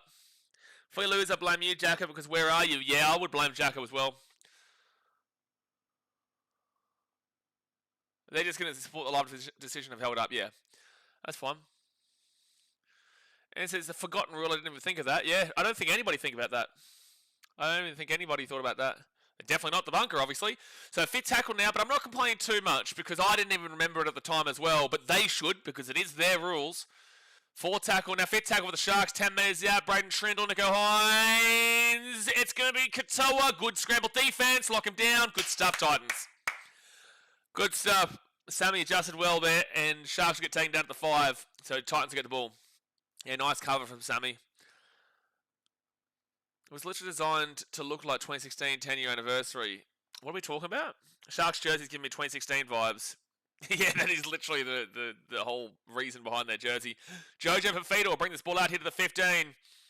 Titans are really struggling to get metres out of their own end in this game so far in the first 6 minutes. Sammy Verrills, though, with a good run. He'll give his ball at 24. Bunny says, once Cobbo's one-year deal is done next season, would you want the Titans? Absolutely not. Sports Life says, yeah, it's not the ref's fault entirely. There's too many rule changes for them to keep track of. Wrong. It is entirely the ref's fault in regards to that call. But that doesn't mean that I necessarily blame and ultimately angry, but it is entirely the ref's fault. That's a completely incorrect comment. That is completely an incorrect comment because it is their job to know that rule. It is their job to remember that rule. But again, I forgot about it, and most people did forget about it in regards to not being able to bat the ball back with one hand. So, no, you're wrong. It is entirely on the referees there, and you could be upset about it. But with that being said, we didn't remember it at the time. So, second tackle at the 25. That's what they're paid to do. Sports Life said, I mean, in general, not that one call. Well, when it comes to the rules of the game and the officiating of the game, it is entirely on them, yes. That's their job. So I don't know what you're arguing there.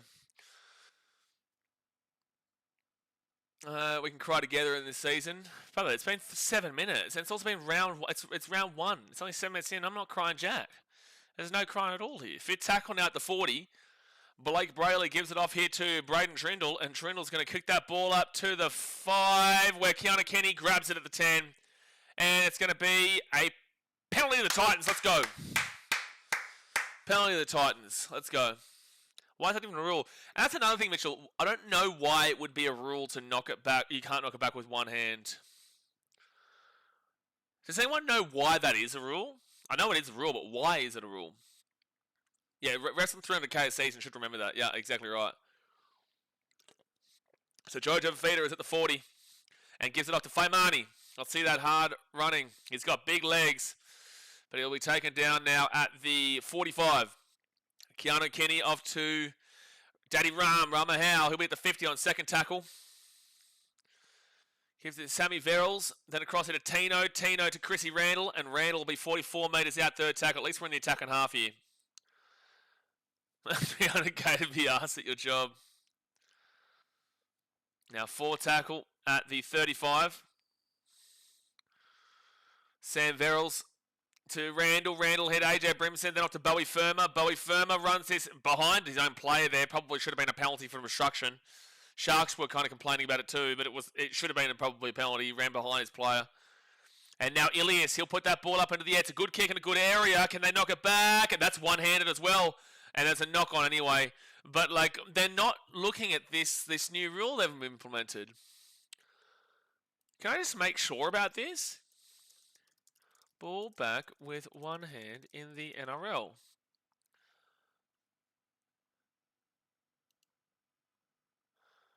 And that's going to be a penalty here to Cronulla. They're definitely not officiating on it. All right, so that's going to be a penalty here to Cronulla. And they will get this ball to the 50. Maybe the stupidest rule change we've had. Who knocks it back with 2 hands? Yeah, no, I agree. I do remember they were speaking about it on the game on Thursday, I think, between the Storm and the Eels in the commentary. Yeah, exactly right, Rugby League Zone. It's hard to keep up with these rule changes. You know, I can't even confirm 100% if it's true, but I'm pretty certain it is. And there is so many rule changes. That's why it's like you don't blame the referees, but it is their entire job to do it too. It's so hard, man. And that's why we need to stop changing rules. 30 minutes to go the first half, guys. Only 10 minutes gone. Hit that like button and subscribe if you're new around here. Blake Brayley is 15 metres out from the Titans line. He didn't play that ball properly, but anyway, 4 tackle. Will Candy kicks this through, and the Sharkies will get that try. Britton Nakora will score. And it's 10-0 with a kick to come. The Titans haven't started off well here. Disagree with the play the ball there, but at the end of the day, you know, the Titans just got done pace-wise, and the Sharkies are doing what they would be expected to do. Brighton says, I think they want the attacking player to make an attempt at catching it. I think that's probably what the rule is there for, but with that being said, it's yeah, it's really quick play, and the Titans just haven't been anywhere near ready at the start of this game to really get anything going here, unfortunately. And this is a top-notch Sharks team that are putting them to the sword in this first 11 minutes of the game. I don't know how I feel about this new scoreboard. Everyone says this. I feel the only thing that really needs to be changed in regards to the scoreboard is make it sharper around the edges. Otherwise, this new scoreboard is more clear and nice than the previous one. No, I disagree. I think it's shit house right now, but if they had sharper edges, it'd be okay, but it's pretty flat. I think the overall consensus has been it's pretty flat, and I would agree with that. It just needs sharper edges.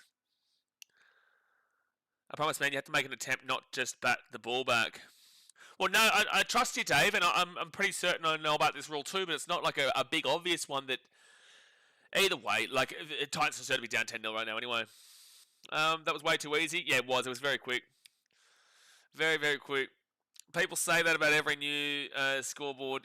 Yeah, look, ultimately I don't really like a scoreboard as it is, but if it just has a little bit of a tweak, I think it'll be good.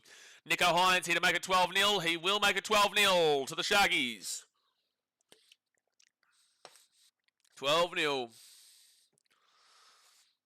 12-0 to the Sharkies. Great start for them.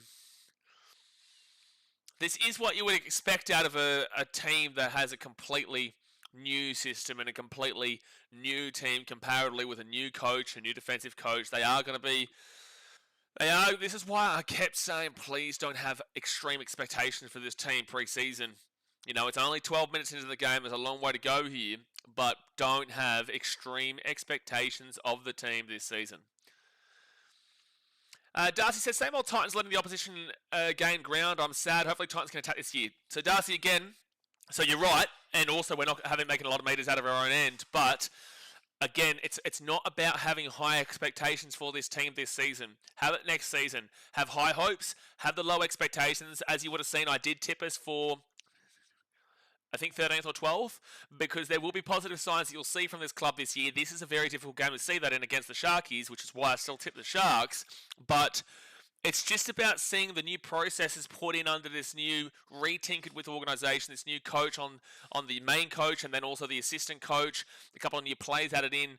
We can't expect greatness immediately. You know, we are coming out of a really dark era, one of the darkest eras in Titans history for mine. We've had a lot of dark eras, but I do feel like this has been... Keanu Kenny gets away from one tackle, and he'll bring his ball out to the 10. It's not about thinking this team's going to be fantastic early. You know, at the end of the day, they're still trying to, weasel themselves out of the history. Oh, that's a penalty to the Titans. Let's go. That's a penalty.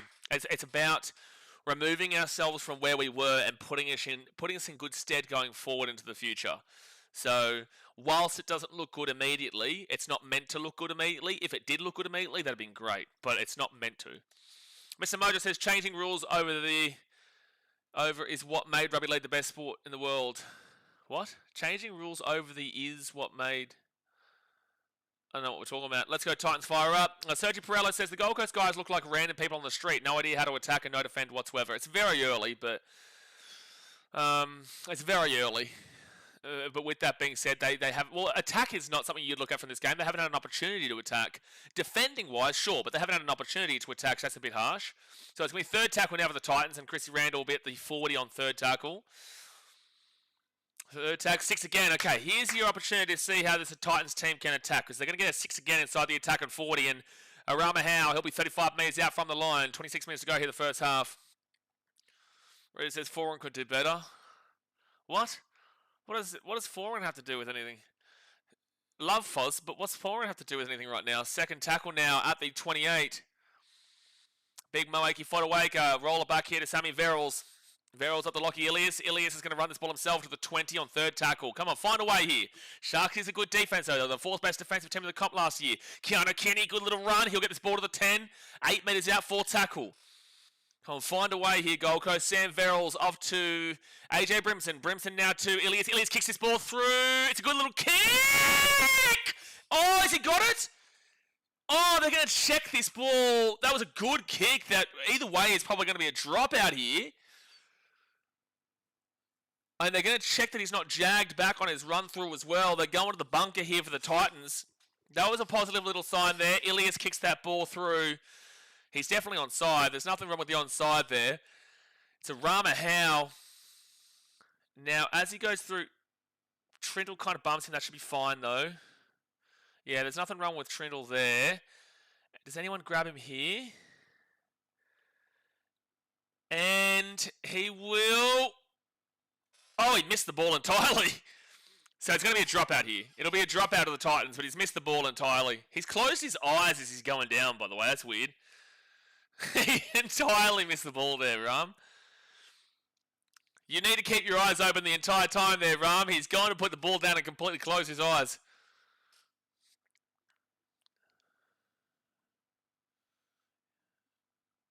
Oh, it was a bad bounce for Kennedy. Well, we obviously know that it's Sam Stonestreet who knocks his ball dead, so it's going to be a dropout here to the Titans.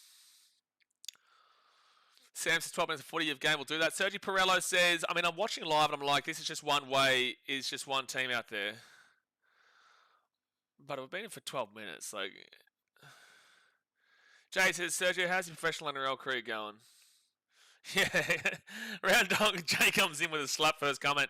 Now, this Titans jersey looks pretty fresh. Now, it is good. But all right, so it's going to be a no try. It's going to be a dropout coming up here.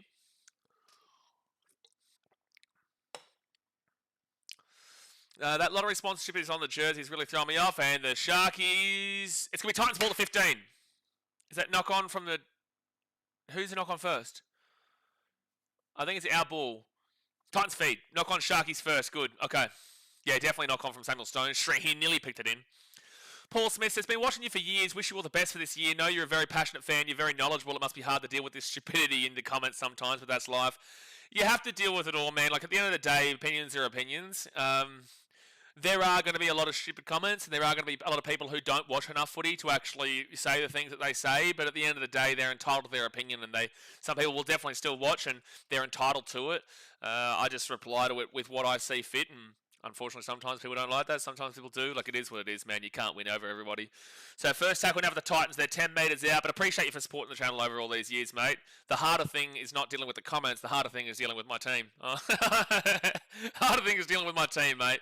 Second tackle here for the Titans. They're 10 metres out. AJ Brimson off to Mawaki Fodawaker, and Fodawaker will be 5 metres out. He's still pumping the legs. 3 metres away here from the line. Third tackle coming to Gold Coast. Sammy Verrills goes short into the line. Tino tried to roll around, but he'll be fourth tackle 2 metres away. Sam Verrills gets it out the back into AJ Brimson. Not a good pass. It ruined all attacking momentum there. AJ Brimson grubbers this ball through. Where's the ball going to bounce? I don't know. This might be... It's going to be drop out again. Damn, Arama Howe is looking good in regards to these little grubbers coming through for him, and he nearly got a try there, but it's going to be a dropout. And as I say, AJ Brimson is one of the best grubber kickers in the game. Oh boy. Yeah, I was waiting for it, Jay. My Muppet radar went off, yeah. Yeah, I did see through it, Jay. Ty says, I was thinking this entire time the jerseys look shit. I like them. I like them. The lottery office thing from mine isn't spectacular. That's not even going to go past the in goal. That is going to be one of the worst dropout kicks you're ever going to see. So the Titans will get the ball to 10. Ty says, was thinking the entire... That's right. Buck says, I agree. Jersey would be better if it wasn't for the lotto sponsor. I think everyone kind of has a pretty common consensus agreement with that. All right, so Lockie Ilias, 15 metres out. I haven't minded the attack so far. We've gotten a couple of dropouts from it, so I haven't minded the attack overall. It's just the defence that, again, is looking the harsh one early doors of the Titans. It's going to be Chrissy Randall now, and he's 5 metres away here from the line, coming to Gold Coast, 17 minutes in. Sammy Verrills, he will go to the right, off to Tino. Tino then to Lockie Ilias. Ilias at the back now to Keanu Kenny. Keanu Kenny steps again, and he'll be taken down to the 10, third tackle. Third tackle. Oh, come on. That's a 6 again. He's still on top of him. Come on. That was a dead set 5-second laydown. Ilias at the back to Tino. And Tino looking for an offload. Cannot do it. Does get it. And then Sam Verrills locked down to the 15. It was still a good offload from Tino, but brilliant defence from Britton Nakora from the Sharkies. Third tackle for the Titans. Fourth tackle, sorry. Ilias at the back to Keanu Kenny. Chance the Gold Coast. Fuck Tilly. Oh, 1 metre short. Good scramble defence from Cronulla. He was so close there on debut. Oh, man. Faimani's so crows. And Ilias will kick that ball through with a grubber. Oh, just a little bit too hard. It'll be a 7 tackle set for Cronulla. Look, I'll be honest, early doors, I am happy with the attack there from the Titans. They weren't able to break through, but the Sharkies are a good defensive unit. Top 4 defense last year. They stopped a couple of tries there, but we got really, really close, and I am happy enough with how that attack did look. It's just the defense that is still the concern. Gary says, take every comment with a pinch of salt. It's all good. Light-hearted banter. Trust me, I'm English and get a lot of flack. Oh, that's a penalty here to the Sharks. Not necessarily, Gary. It's very different in regards to these streams. It's not light-hearted banter from most people. Well, not most people, but no, it's very different when you're a content creator to just being English, brother. You get a lot of slack, but look, at the end of the day, I know how to deal with it. But no, it's not necessarily correct, that comment. So trust me, when you see Instagram DMs and you see how we get a lot of content creators, actually Guru was talking about this recently, when you see the kind of messages we get and all this kind of shit, you understand that a lot of it isn't just lighthearted banter. Like I remember that Titans-Dolphins game a couple of years back. I received thousands of messages after, like, I was, broken down after that game. Like, I was going to every single game, and Dolphins come back from 26-0 down to beat us 28-26. I was told to kill myself like 250 times. Like, I got thousands of messages on my Instagram.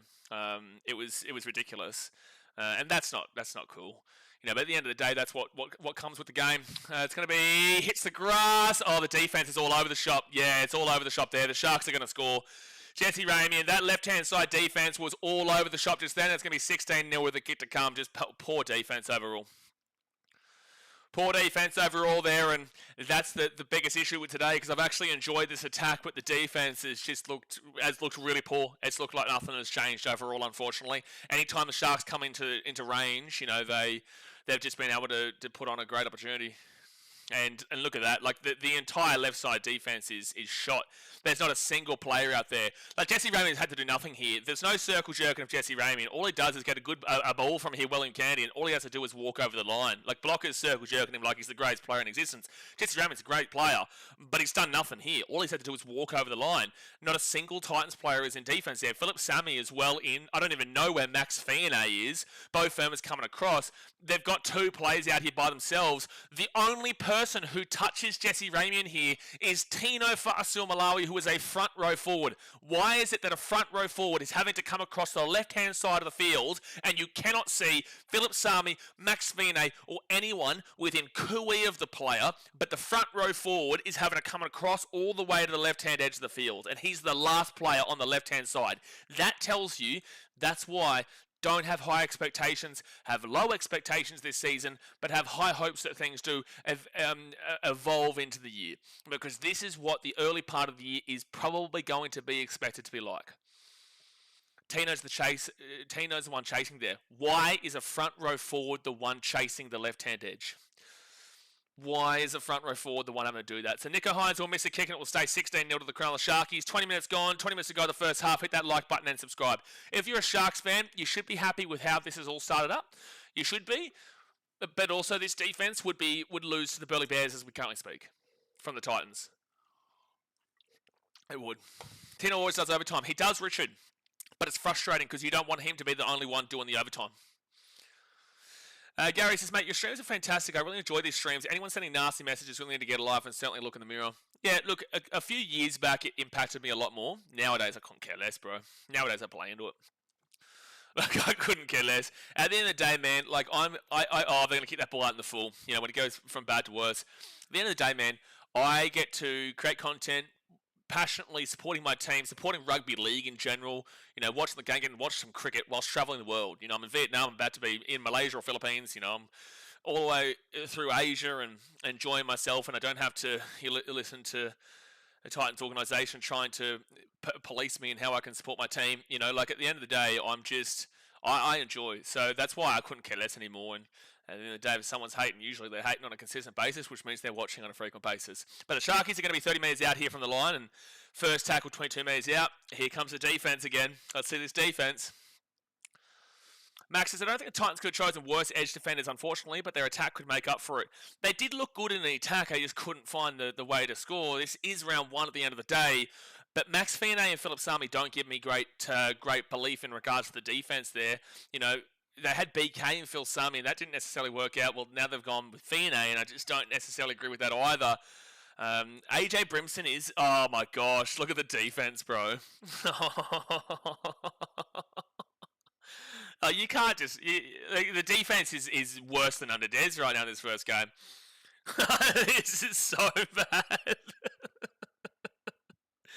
Oh, you just gotta laugh, man. You've unfortunately just gotta laugh. You just gotta laugh. I'm sorry, but that's pathetic. They kick the ball out in the full, down 16-0, and then they go and give up a try as easy as that. Braden Trindle has done nothing special here.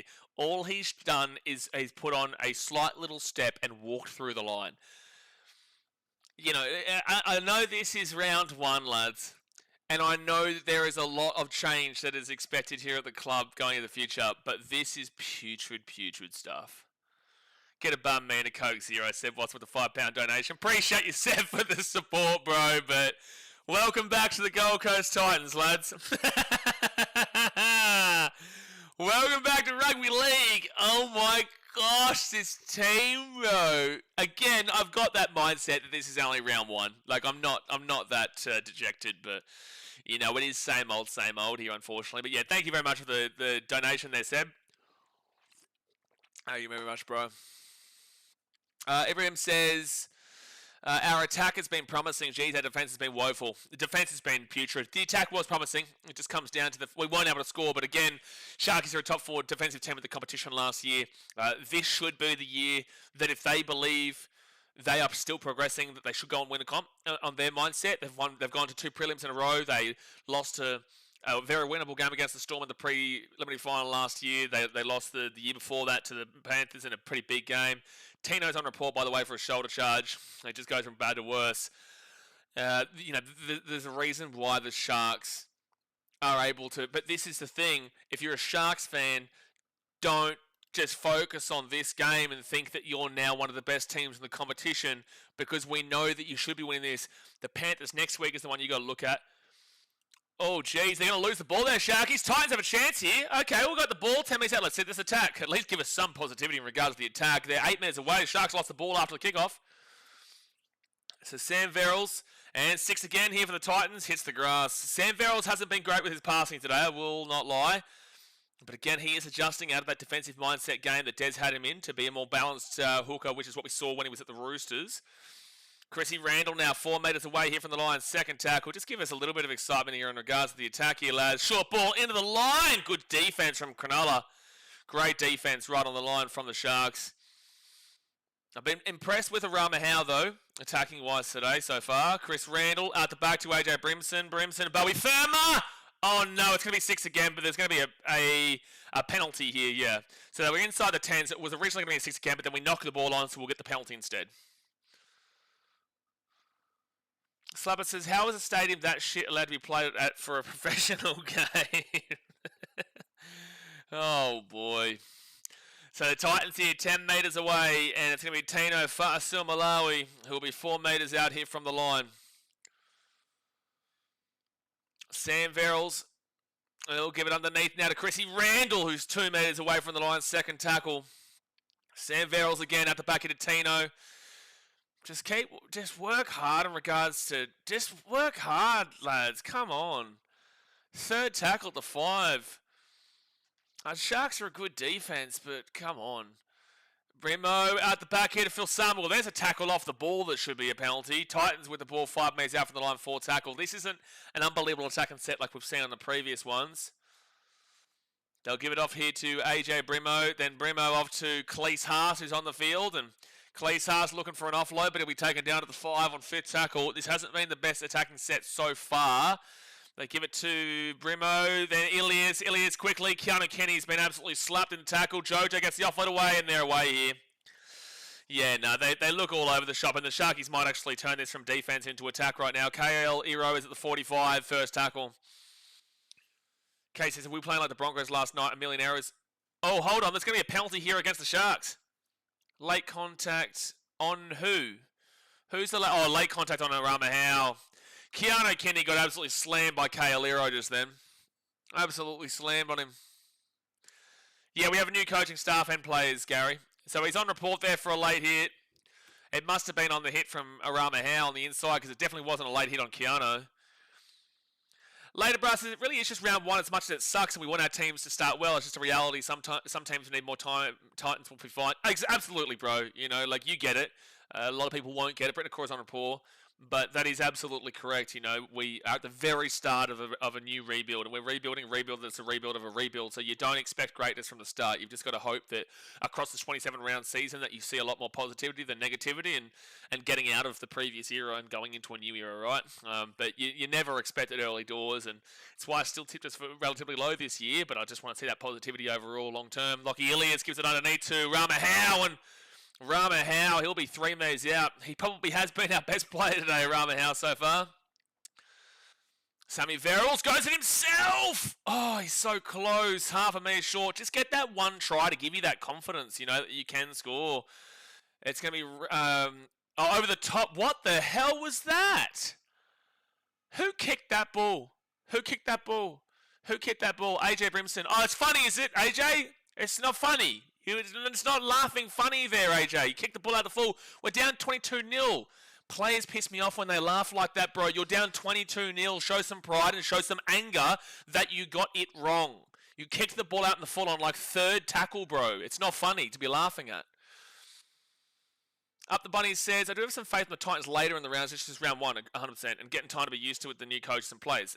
I never was expecting us to win this game. That's why I tipped the Sharkies to win. Round Donk says, if Titans can just score one try, we're looking better as a team than the 2025 NRL champs. This is true. This is true. But that's going to be 4 tackle now, fit tackle for the Sharks at the 45. 13 minutes to go the first half. Right now, I just want to see like a minuscule showing of defense. I don't even actually care about the attack because I know at points this year we'll be able to attack. But I do know that overall we're going to be able to attack. But it's just, I want to see defense. And that's what I was impressed with in the preseason, their defense and the way that they were showing resolve in defense. We've seen less than anything in this so far. Oh, fine, Marnie keeps pumping the legs. And Nate says, 200 push-ups for you if you laugh like that at my team. Like, yeah, you just, I know it's out of embarrassment, but come on, man. You are. Oh, that's a good run there from Keanu, and they'll bring it to the 45 on 4th tackle. I know it's out of embarrassment, but come on, man. You know, you should be angry for your team. You should be. Sammy Verrills at the 35, and especially when it was such a bad move like that. And this is the problem I said before the game. The kicking game is just non-existent with the Titans. And AJ Brimson with a basic kick. There's no precision kicking game from the Titans. And that's why I still believe Zane Harrison is our 7, because he's the only one for mine. I think that Zane Harrison is the only one for mine that does actually complete the halves pairing. Zane Harrison is a 7. He's very, very young, but I would risk it. I still don't think AJ is a 6. If you want Zane Harrison 7, JC 6, you can go ahead and do that. But at the end of the day, I would love to see Will Candy breaks right on through. This defense looks pathetic. 4 tackle at the 48. I'm always going to back in Zane Harrison. He is a game-managing halfback, which we have not had since Scott Prince. 5th tackle now at the 33. 11 minutes to go in the first half. After Nico Hines, he'll get it across to Braden Trindle. And Trindle's going to put that ball into the corner where you will see Keanu knock it on. And the Sharks score. The Titans have just been putrid defensively today. It's just been putrid defensively. 10 minutes to go here the first half. Hit that like button and subscribe. There's no positivity that I can give you from this club as we currently speak today, but it is first half of round 1. Paul Smith says, what do you think the issue with the Titans? Is it a coaching issue, lack of talent, attitude? What's your take? I hate when players laugh. You're on a $500K a year. The fans don't pay to see you laugh. AJ Brimson's on more than $500K. The issue with the Gold Coast for many years, the thing is that this is a different team to what it was last year. So you can't just expect that they're going to change it all immediately. You would like to have seen a lot more emphasis and care factor in regards to this game defensively, because they have gone and got a new defensive coach. They have got a new coach in Josh Hannay. The ownership is different. Matty Johns is there now at this club. You know, he's working with the youth and development and whatnot. You've got a whole bunch of new people involved. But at the end of the day, there is something at this club that prevents it from growth, but this is only early days. So it's very difficult right now, especially from my perspective of being on live stream, right? It's very difficult to translate the thought process that you shouldn't ultimately be too down about being down 28-0 after 31 minutes. I know it's a crazy thing to say. You shouldn't be too ultimately down, because this is not what we're looking for this year. Parramatta, they're going to have probably a decent year, but they just got beaten by a really good Melbourne Storm team on Thursday, and the Eels weren't ready for it. I tipped the Eels for 9th. I've still got them there. I tipped the Titans for, 12th? 17, 16, 15, 14, 13th or 12th. And that was because I don't see it happening this year. But as long as we see across 27 rounds, round 1 is round 1. And this is bad. It's really, really, really bad. But it's not unexpected. So if you are a Titans fan, please just get it into your mind that although this is shit right now and you're feeling the same way you have every single year, it's not about one round for what you're looking for this year. Favorite guys, this could be another Para Storm scoreline. Could be more. It could be more. We're getting the meters, we just can't score. Are we getting the meters? I will look at the stat. I don't think so. Are we getting the meters? So Sharks will get this ball up at 2. At least they kick the ball inside the field of play this time. And Shabby Rudolph will get this ball to the 15. Meters-wise, we're not getting jack meters, bro. Our average set distance is 31.06. Sharks are the same at 32.09, but we got 341 metres from 46 runs. We're not getting jack meters. So Sharkies, Oregon Kafusi, he'll bring this ball to the 35 on third tackle. Don't forget, guys, we'll be live for Manly versus the Raiders right after this, and then tomorrow we've got Dolphins versus the Rabbitohs. And there'll be a knock on here from the Sharks. Dito says New Year's same Titans. See, it's these kind of comments that, for mine, lack the context of what we are expecting from the Titans this year. Ibrahim says, Kenny seems very confident. Like, that comment is like, this is an expectation that it's going to be the same way across the entirety of the year. That is not what we're looking at from this club in 2026. Coming from a Titans fan, we are not expecting them to go on and be in the top 8 this year. It's only fans who are delusional and wanting for that miracle to happen that believe the top 8 is in the thought processes. You should be just looking at this game, this team, and looking for the change across the season, not immediately. That's not how it works. Second tackle here at the 30. Best points, there's still time, let's go Titans. Just luring the competition to a false sense of security. Third tackle now at the 25. Swish is not sure if the Titans going to win the comp. Look, it's a little bit of a setback here, but I reckon they might still. Maybe not undefeated, but undefeated from next week is maybe what I'm thinking here, Swish, at the moment. Yeah. Maybe from next week on a feed. Just luring everyone into a false sense of security right now, mate. Just luring everyone in. Lachlan Elias, he'll be 20 metres away from the line, fit tackle. You're a clever fellow there, Swish. So off to AJ Brimson.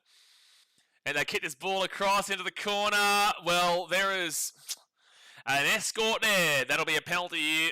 I don't even know why Sharks would argue that. That's a very clear penalty from Jesse Ramian.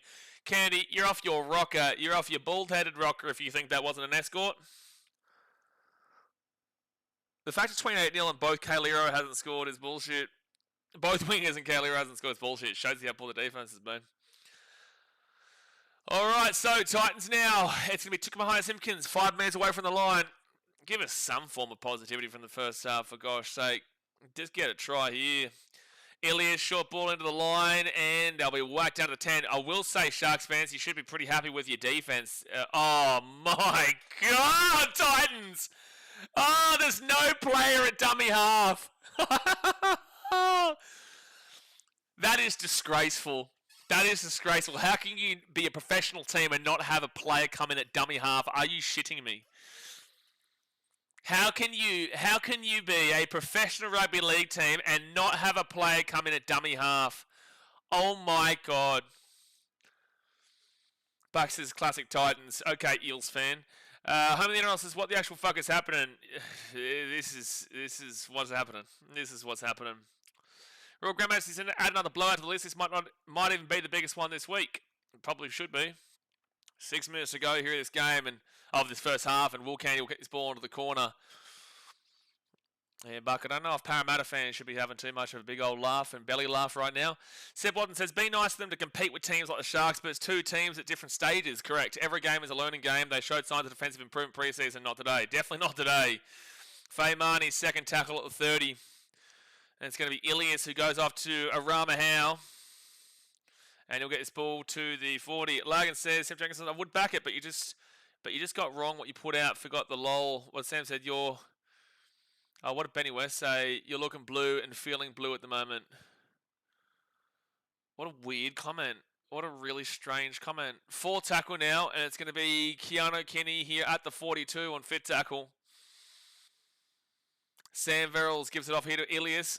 And Ilias is going to whack that ball up. What do you expect me to be? You want me to smile from ear to ear right now? Oh, geez, that's a good catch under the circumstance. That was a hard catch to take. But Sam Stone Street, like you expected me to be super happy, being down 28-0. I will look at it from a realistic lens, but I will also say this is dog shit from the Titans still. So second tackle at the 20. It's hard to see. So I didn't know the Titans are going to win the comp this year. They certainly look good They certainly look the goods in this game, don't they? Well, got as much chance of winning as your team does, Mr. Otto Z. Third tackle here for the Sharkies, and it's going to be a penalty into the Titans at the 25. Look at all the cucks come in trying to insult now, eh? Like, look at them all. Look at them all, eh? You know, they go all quiet, and then they just randomly decide to come in and insult me and the club. This is what we're talking about here, man. Yeah, look at everyone coming out of the woodwork to get their little jab in the first half of round 1. So it's going to be the Titans now at the 10. And it's first tackle here for the Gold Coast. Cleese to Sam Verrills. Verrills off to Ilias. Ilias up the back to AJ Brimson. Then to Keanu Kenny. And he'll get taken down to the 9. Second tackle for the Titans. They're at the 15 now. And there's a knock on. There is a knock on from Curtis Moran. Paradise, this man's an Eels fan. I genuinely feel so bad for you lot. We're in this together. Also, why was AJ laughing? I know. I was really pissed off with AJ laughing when he kicked that ball out in the full. No, this is. I always said the dribbler squad is Titans, Eels, Tigers, Knights, and you would argue before last year, the Raiders weren't too far away from it, but it's definitely. Oh, sorry. Dribbler squad is usually Titans, Knights, Warriors, Eels, and Titans, Knights, Tigers, Eels, and Warriors. Regardless if you can have put together good seasons from time to time, at the end of the day, those teams haven't won in a long time, or just have been, like, for example, the Warriors have been decent in the last couple of years, but at the end of the day, they've still never won a competition in 26 years, or how long is it now? 1995, so 2005, 31 years now, they haven't won a competition, right? Blake Bradley will get this ball to the 40s. That's why I still include them, and teams like the Eels, who have put together some good seasons last couple of years, but at the end of the day haven't won since the 80s, and that wasn't a national competition at the time. But yeah, this we are in together, and obviously we shit talk and have a bit of a laugh, but at the end of the day, we're all very realistic and understanding of how poor our teams are on a consistent level. So Billy Burns will be. Oh, that's a forward knock on there from Curtis Moran again. Someone says, if you don't laugh, you cry. Yeah, it is what it is. Sean says, Spastic Saturday and Special Sundays. We are screwed. The home of the NRL, you expect this kind of stuff, though. Logan says, tough time, Sean. Home of the NRL, if Ilias doesn't impress with the Titans, very good chance he'll be in the Super League. I think, yeah, if he doesn't, I said this before, if he doesn't have a fantastic early part here at the Titans, then... it's his last chance in the NRL. He had it at the Rabbitohs, then he's had the Dragons, and now he's here. He doesn't impress. Hasn't had a great game here today. All right, so it's going to be Sharkies now, 5 metres away here from the line. 5 metres away. And second tackle, 10 metres out. Braden Trindle, look how bad the defence is, bro. It's so bad. Nicho Hynes is going to walk on through. Like, the Sharks literally could be a Burleigh Bears team and they'd be getting tries here. They could literally be a Burleigh Bears team. It's really poor. They've got to wake up to themselves, the Titans. I know it's the first half of round 1, but you've got to wake up to yourselves. This is hilarious. Like, it's hilariously bad. This has been the worst performance across the NRL this week. By far. Logan says, Dogs used to be dribbler squad. Used to be dribbler squad. No, I don't think I would. I wouldn't say they were, because they still made the grand final in 2012 and 2014. That's only 12 years ago and 14 years ago, respectively. That is too good in... but no, sure. I guess that would be the same thing as, teams like the Eels, who were in the grand final in 2022. So, yeah, sure. I would agree with it. They still haven't won since 2004. If I'm adding the Tigers in from 2005, then I guess I have to use the Bulldogs as well. Ilias would be a great Super League halfback. He probably would be pretty good. Paradise is worse than ours. Right now, this is looking like it could definitely be worse than yours. You can see the points scored by half with Flano instead of Ilias. This is just a destruction.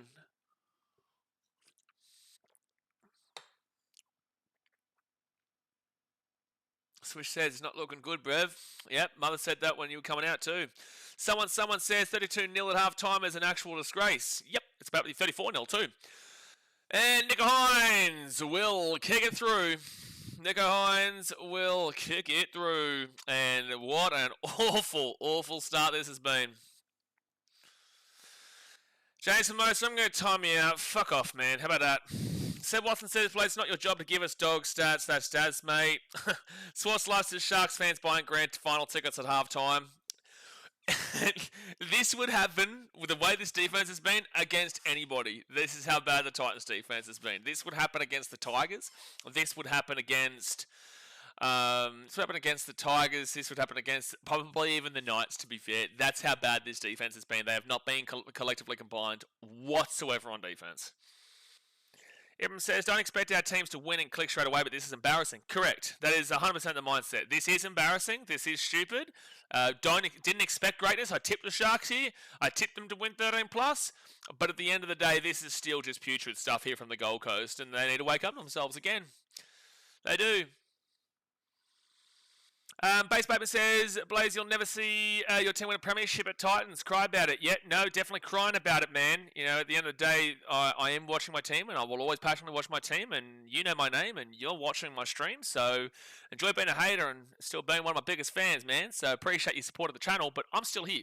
I've watched my team come last twice now. I've seen my team come fourth last 3 out of the last 4 seasons, and the other year, they came in second last. So regardless of how shit this team is, you can never hate on the fact of how passionate I am about this team. I will always support my team, and if they don't win a premiership, I'm still here every single week. I will always be here every single week, just like you, I would assume, will be there for your team through thick and thin.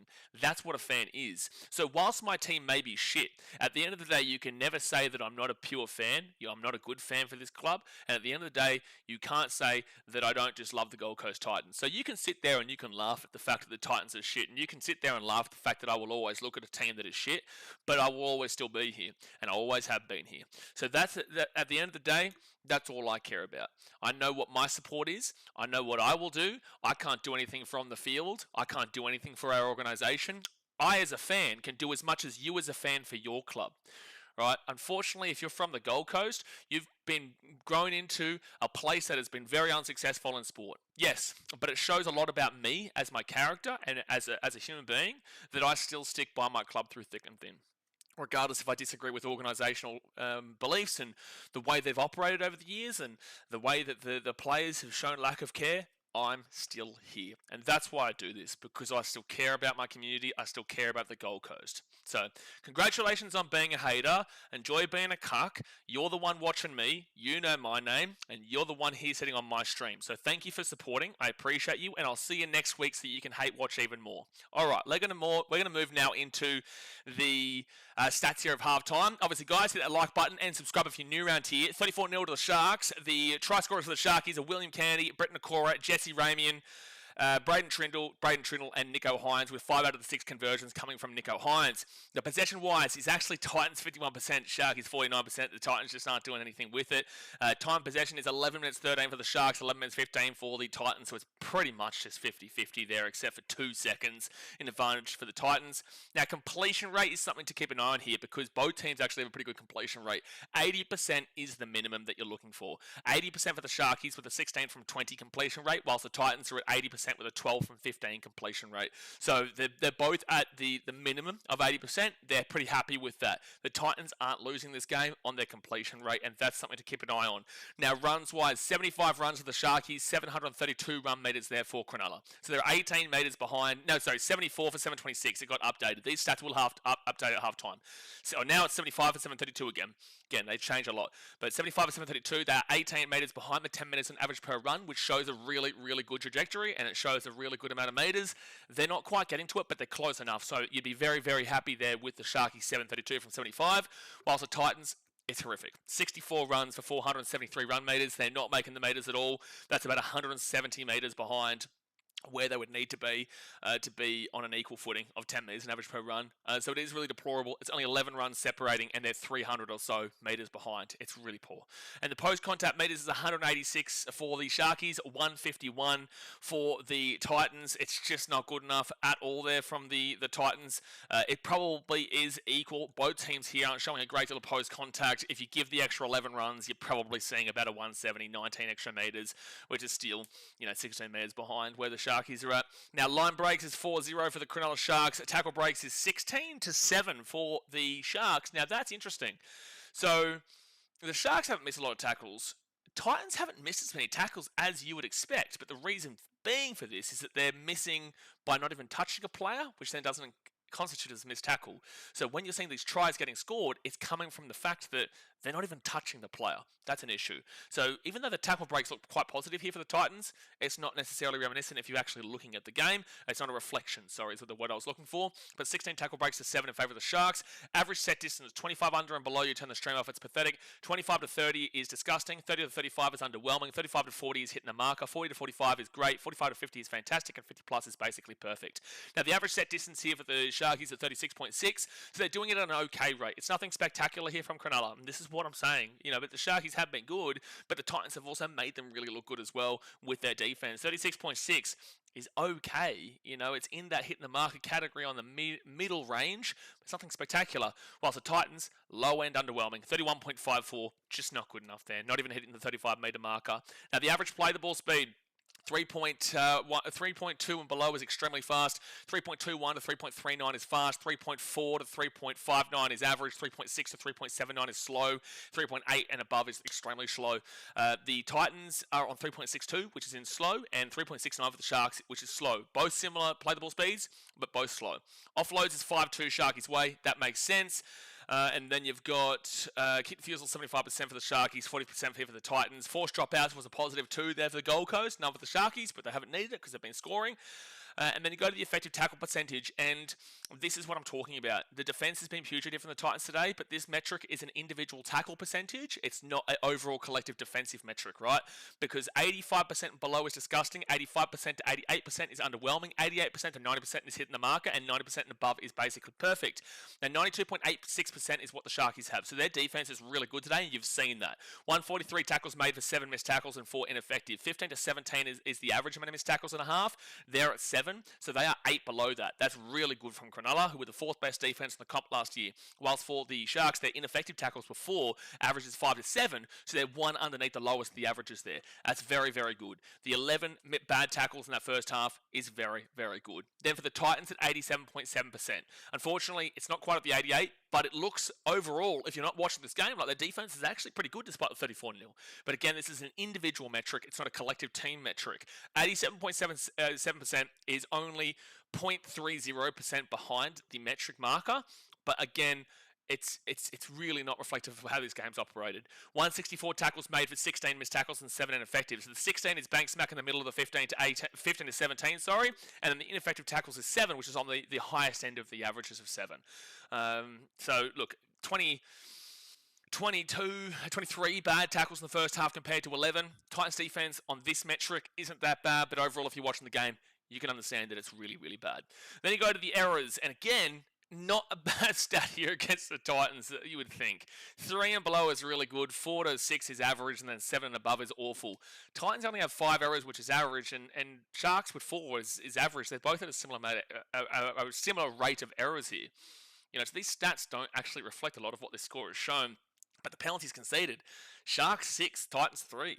Sharks have been ill-disciplined. Ruck infringements is 1-1 and on reports is 1-1. The stats don't necessarily reflect how this game has operated.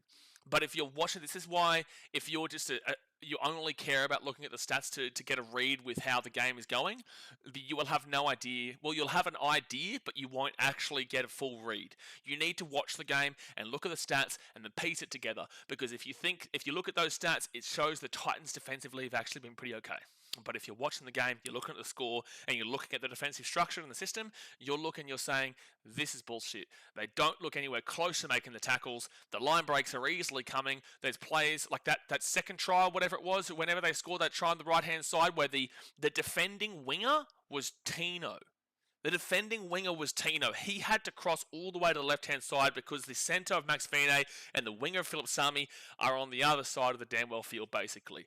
So if Tino is the one as a front row forward that is having to try and cover on the left-hand side, there is your problem. And I know Josh Hannay and McDermott will look into this, and that's exactly what round 1 is for. But as we've said, we're not expecting greatness here from the Titans immediately. This is a whole new change with the Gold Coast, but this is still embarrassing and this is still shithouse. But again, to go over it, I'm still here, will be here, and nothing changes in regards to that. But let's get back into the chat. Wooden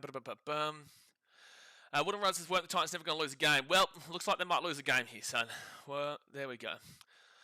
Max Watson says the Titans would in fact beat last night's Broncos, however. I don't think they would be beating the Newcastle Knights of the mid-2010s as we currently speak, man. I don't think so. Sean says, so the funny thing is they're the fastest swimmers. Seb says, oh, that's right, yeah. Titans would in fact be. Brighton says, how's the Muppets chirping all of a sudden? Nah, it is what it is, mate. Like, at the end of the day, I'll reply to them how I feel necessary, but, you know, yeah, it's.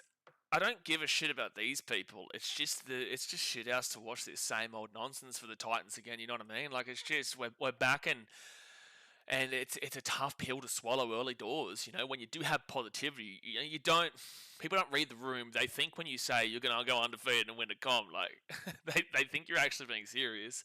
And it's like, yeah, man, yeah, I thought we were going to go undefeated and win a comp, and I'm still going to post something on Instagram later saying that we're luring. This is what my Instagram post after this game. We're luring everyone into a false sense of security, and the Titans may just go on undefeated from here. Like, I know what I'm going to do later, and I buy into it. I don't give a shit about these clowns in the comments. At the end of the day, they're watching me and calling me by my first name, so it's like they're obviously a frequent viewer here of the channel, so I couldn't care less about that. It's just to deal with this whilst also mainly watching this, you just like I would have expected a little bit better out of the Titans, but again, it's same old at the moment. I believe it's going to be a hard slog for Chris Randall to win Clive Churchill medal from here. Yeah, but he's going to do it still. Danny Pastor says, I know, bro, it's frustrating, but you love who you love. Exactly right. Exactly right. Not as bad as being a Spurs fan, mate. Championship football next season. Gary, this is worse than being a Spurs fan. And also, no one cares about the football right now, bro. Read the room, please. But also, you have no idea of the context of being a Titans fan if you're comparing it to being a Spurs fan, saying, oh, well, it's not as bad as being a Spurs fan. You have had your success. We have had nothing. What are you talking about? Do you know the history of the Gold Coast to make that kind of comment? What are you talking about? It is way worse than being a Spurs fan, being a fan of a club like this. Sam says, friendly warning, anyone that wants to dogpile on and try to get reactions to the second half, we'll just see you next week. Paradise says, I keep seeing KFC ads while fasting, man. Yeah, sorry about that, man. Willem says, what are you saying to the boys during half time? What a realistic version, a realistic thought process is, look, it's round one. That was a rough start. We look shit house. You know we look shit house. You just got to go out and show what we've been training in the off-season. You know, you've just got to treat it as if it's 0-0 and, you know, treat the second half as the full game, you know, because you've got to pretend that first half didn't happen mentally. Otherwise, you're going to get done 60-70-0 in the first game of the season and your season's well and truly done then. Like, at the end of the day, the Sharkies should score 50 here. They should. But, you know, it comes down to how much these Titans boys claim they love playing for Josh Hannay. You say you love playing for Josh Hannay. You say that you're really happy playing rugby league again. Well, that didn't show it. Well, that didn't show it just then. 34-0 down at half time. You know, again, the Sharkies are a really, really good team, and they should go really well this year, even though some people are a little bit off them, but at the end of the day, the Sharkies should be a good team this year. Well, Titans, if you claim that you love playing for Josh Hannay, if you claim there's a fresh start here at the club, if you're saying there's a lot of positivities behind closed doors, well, why don't you go and damn well show it right now? Because that first half showed the complete opposite of the common notion that comes out of this club every single damn real year. We always get the same stuff, feeling positive, change is coming, it's looking great, we're going to do big things. How's your 4 premierships and 2 in the men's and 2 in the women's coming by 2030 looking right now? It's not looking great. But again, it's only the first half. So that's what I'm saying. You've got to pretend like that first half didn't happen. You are going to lose this game, but you have to treat the second half as if it is the full game here for your own mentality and for the first 5 to 7 rounds to have a good idea and to really push forward into a game against the Dolphins next week, who, if this is the defense we see from the Titans next week, you'll get done by 100. You might get done by 100 against the Dolphins attack. Second half miracle is coming up. It's not over yet. Oh, it's over. No, it's over. But that's not what I'm looking for out of this game. Gary says, no one forcing anyone to watch this stream. If you don't like it, just leave. Don't be a complete twat and ruin it for everyone else who does want to be here. Yeah, exactly right, Gary. You know, exactly right. But at the end of the day, people are still going to do that because they... Oh, here we go. Try predictor. 81% for the Sharks. You reckon? You reckon the first try predictor? Google AI? Dearie me. Again, Gary, you understand my response, right? I know you enjoy the channel and you understand where I'm coming from. Disco Matt says, I'm just so sad right now. I get it, bro, but relax. You know, relax. It's round 1, but it's still shit house here. It is. It's still deplorable, mate. It really is, but... You know, what can you do, mate? As long as if you're a fan of this club, if you're a fan of rugby league, it means so much to see someone like you put in the effort to actually watch this team. You cannot control what the team does. You cannot control how the organisation operates. You cannot control what they do. At the end of the day, all you can do is control yourself, and you should be proud of yourself. If you are still a Titans fan, through all the shit we've gone through, if you are still here watching the games, if you still go to games, you should be proud of yourself. And that's why when you see people come in and be a cuck and comment something like, oh, well, you're never going to see a team win a premiership ever again, or just ever in general, it's like, that's not why I'm here for. I'm not here for that. If that happens, it's a bonus. If that happens, that's awesome because we want to see a premiership. Second half has started here, guys. Hit that thumbs up button. Subscribe if you're new around here. That's amazing if we go and see a premiership. But I'm not here for the premiership. That's not what I'm here for. I'm here because I love where I'm from. I'm proud of the Gold Coast, and the Titans represent my community. It's disappointing and it's shithouse, but you don't leave when the going gets tough. So that's why you let those people talk and you respond to them like that, and then people are going to be like, oh, you respond to them so mean. It's like, well, they can fuck off, bro. Like, if that's their thought process, that's what they're going to get. I'm going to treat them with the same attitude that they're giving me. But we're still going to be here. You know, unfortunately, there are people who don't like the way that gets responded to. Not my problem. You know, there's plenty of other places you can watch the game if you don't like the passionate response like that. And it's going to be, it's a knock-on from the Titans to start off with. Lovely. Lovely. We're back. We are back, ladies and gentlemen. We are back. Ref has been horrid. No, Josh, it's not the referee here, mate. We're just not good enough at all. You can't blame the referee for being down 34-0. Seb says, Nate, did you win that bet with the boundaries in the England game? No, but he won it with the India versus New Zealand. Oh, yes, he did. With India and England, yes, he did. Yeah, he did. With ease, too. Socceroos says, waited 5 months for this. Some things never change. They don't, bro. They don't. But, you know, we just have to do what we do. It's like, I'm sure there's going to be a tie coming straight up here for the Sharks. So it's going to be Sharky. Well, guys, I tipped the Sharks. I've done pretty well with my tips. The only tip I got wrong so far this week is that Roosters Wars game. Bloody damn well, Chooks, you muppet. Second tackle here for the Sharkies. They're going to be 3 metres out from the line. And again, like, okay, sure, this is going to be a massive cope here. You'll love this cope. 6 again with the Sharks. This is a massive cope. It's my mum's team, the Sharkies, so, you know, I'm not too upset. So, you know, you can tell he'll be at the 8. I'm very understanding and realistic with my team. I also said in the preseason predictions that there's still an entire possibility this team comes last this year. But I will always look on the positive side until proven otherwise, and right now, that positive side's been proven otherwise. Second tackle of the Sharks. They're 3 minutes away here from the line. Oren Kafusi rolls it back to Blake Brayley. Brayley goes. AJ Brimson runs out of the line, and that is just a really strong run, and that is a try. That's a really good try there from Jesse Ramian. That's super strong, and it's 38-0 with the kid to come. This could be 70. This could be 70. This team doesn't know how to defend to save their lives. This team can't defend to save their damn well lives.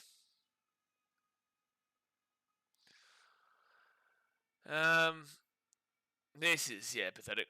That's pathetic.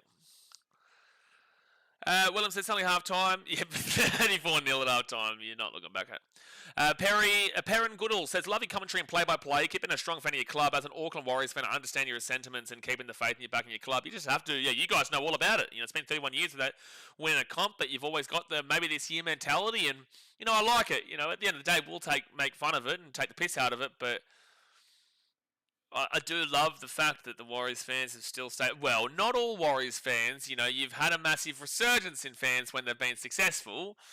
But, you know, Warriors fans are still very patient with their team. I respect people like you or people who have been through the Warriors and stuck through the Warriors in their tough years. But there is also a lot of Warriors fans who are going to switch to Christchurch when they come in. There will be. But with that being said, the true and passionate Warriors fans who are stuck through thick and thin, you know exactly what I'm talking about. Just because I can't believe how easy their tries have come. It's ridiculous, bro. John Grayson never knew Josh Haney stepped up to coach the Titans. Yep, first year. Gary says, players' knowledge is exceptional. Love the stream and the only NRL one I watch. Appreciate you, man. End of the day, your team is your team. Not everyone has 3 of them. Correct. Exactly right.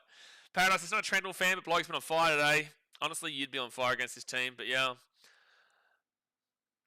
Israel says, following AU in the World Baseball Championship, we're not much into baseball. I love my baseball with the Cubbies. I'm a big Cubbies fan. But I watch so much sport, man, especially with this T20 World Cup and all this kind of jazz. I watch too much sport to be able to keep up with everything. But I do know we had a good game against the Czech Republic, I think. I think we won against the Czechs, maybe. But I do love my baseball. It's very difficult to keep up with absolutely everything, you know. So Sharkies now, Oren Kafusi brings his ball out here to the 15. Don't forget, guys, we'll be live for Manly versus the Raiders right after this. That'll be a lot easier of a commentary for me. You know, obviously we do have our investment, mental, emotional, passionate investment in this game, but I wish I could make it more exciting for you. But obviously I cannot because I'm very disappointed in how the Titans have played. Royal Grand Majesty says, by how much did you tip the Sharks to win by? I didn't tip them to win by... Oh, I did say 13 plus. I did say on a realistic level you should be expecting 13 plus. But I didn't tip them by like a certain amount, specific amount. Paradise is not blaming the ref for our loss. It's absolutely our fault. But some of the calls were absolutely horrid. There's another penalty here from the Titans to the Sharkies. Or a high tackle. Yeah, no, the referees definitely were not the reason why the Eels lost their game by as big a margin they did. But the Brian Kelly call was really bad. It clearly went backwards. But outside of that, like, Eels were just not good enough, just like this. I'm not blaming any referee call in this game. Duffy says, how you been? Been a while. Doing my thing, man. Levi says, bring on the young Cubs who played in the trials. Yeah, exactly right, dude. Exactly right. Joshua says, you can't complain as an NRL fan when you are not a Cowboys fan. Man, shut your mouth, can't complain because you're a Cowboys fan. You won a premiership 11 years ago, mate. You know, Titans have finished in 4th last 3 out of the last 4 years and finished 2nd last year, which is below the Cowboys in 3 out of 4 of those years. And also, the Tigers will complain more than the Cowboys. The Knights will complain more than the Cowboys. What are you talking about? You cannot complain unless you're a Cowboys fan. You literally won a premiership 10 years ago, dude. What are you talking about? Billy Burns is going to be 5 metres out from the line. As if a Cowboys fan is saying to other fans like, oh, you don't know it's tough unless you're a Cowboys fan. What? You've been in the top 8 2 of the last 3 years. You had a disappointing year last year, but you've been in the top 8 2 out of the last 3 years. Titans pick the ball up here, and Bowie Furman's going to bring this ball out of the 15 to the 20, the 25. What are you doing? Being the ruler of the underworld of NRL teams. It's much worse. I can't even believe we're competing in regards to who wants to be the worst team, but we're the winner of who wants to be a millionaire in regards to that alongside the Tigers and the Newcastle Knights. Levi says, didn't we beat Chinese Taipei as well? I think we probably did well on that. I think we did, yeah. I think we did as well. Jordan says, Titans are shit embarrassment to the organisation. Titans never show up. Don't disagree. They are, but at the end of the day, we're still here. Faimani, I don't think that one needed to be timed out. It's more so the ones timed out that are just putting up stupid comments. Like, that is still, it is embarrassing at the moment. I don't think that's wrong. 52 Smack. Were you here last year with that Panthers fan who said you haven't felt pain unless you're a Panthers fan? There was someone who said this last year, and he ended up, oh, that's going to be easy ball for the Sharkies at the 8. If you were here last year, guys, that's going to be an escort, so the Titans will get an attacking opportunity. We'll take it. Last year, guys, if you weren't here, during the middle of the year when the Panthers were struggling, we had someone coming in saying, like, oh, you guys don't know how it feels. And this was serious, because if you were here, you know how serious this was. He genuinely believed that nobody knew the pain that the Panthers were going through last year, halfway through the year. Not even joking. And we ended up getting 100 emails about it too when he ended up getting timed out and hidden from Jay and the mods and whatnot. We ended up getting 1,000 emails. He genuinely believed that it was like the hardest time in history for the Panthers last year, middle of the year, and Titans should feel sympathetic for him, and Tigers should feel sympathetic for him. And I said, you're off your rocker, dude. You're off your damn well rocker. And he wasn't taking the piss. I need to really, really reinstate this, because if you were here, you know what I'm referring to. Titans here, 6 again, 10 metres out. Keanu Key with the ball. He'll be 5 metres away from the line. Just give us one bit of positivity with a try. At least score more than the Broncos did. Come on. Come on. Chickamai Simpkins, he's going to be 3 metres away from the line. And now it's up to Ilias. Ilias at the back now to Brimo. Brimo short ball to the line, and that's going to be Max Fiane, who is 10 metres out in third tackle. Sam Verrills off to Curtis Moran, and Moran's going to be 2 metres away from the line, 4 tackle. 8 minutes in to the second half. Sammy Verrills! He's going to score! We will get a try. Good on you, Sammy V. Well, good on you, Sammy V. That will be a try. So 40-4 would have kicked to come. We scored more than the Broncos. We'll take it. Orange Ninja says, what do you think the Titans need? A whole new board? I think... Okay, so I'm going to reply to this legitimately here, realistically here.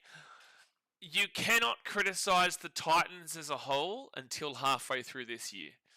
Because whilst we will criticise individual performances, we cannot know what this Titans team is going to be like on a longer term level and if they're on the right direction until halfway through the year. Because it's a new coach, there's a newer defensive coach, there is new players, the ownership is different. You know, you got Matty Johnson and the likes of the club now. I know that other fans are going to scoff at this, and I know other people are going to be like, oh, you know, same old, you know, it's always the future, whatever.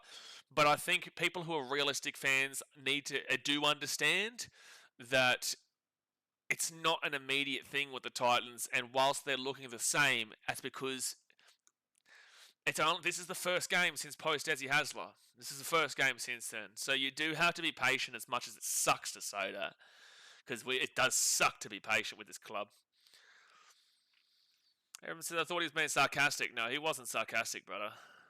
He was dead set serious too. Exactly right, Nath. Adsy D says, don't worry, bro. I didn't even know the footy was on this week. Pretty sure round 1 officially starts next week. Yeah, this is just still trials, mate. This is still trials. Good for you Broncos and great for us Titans.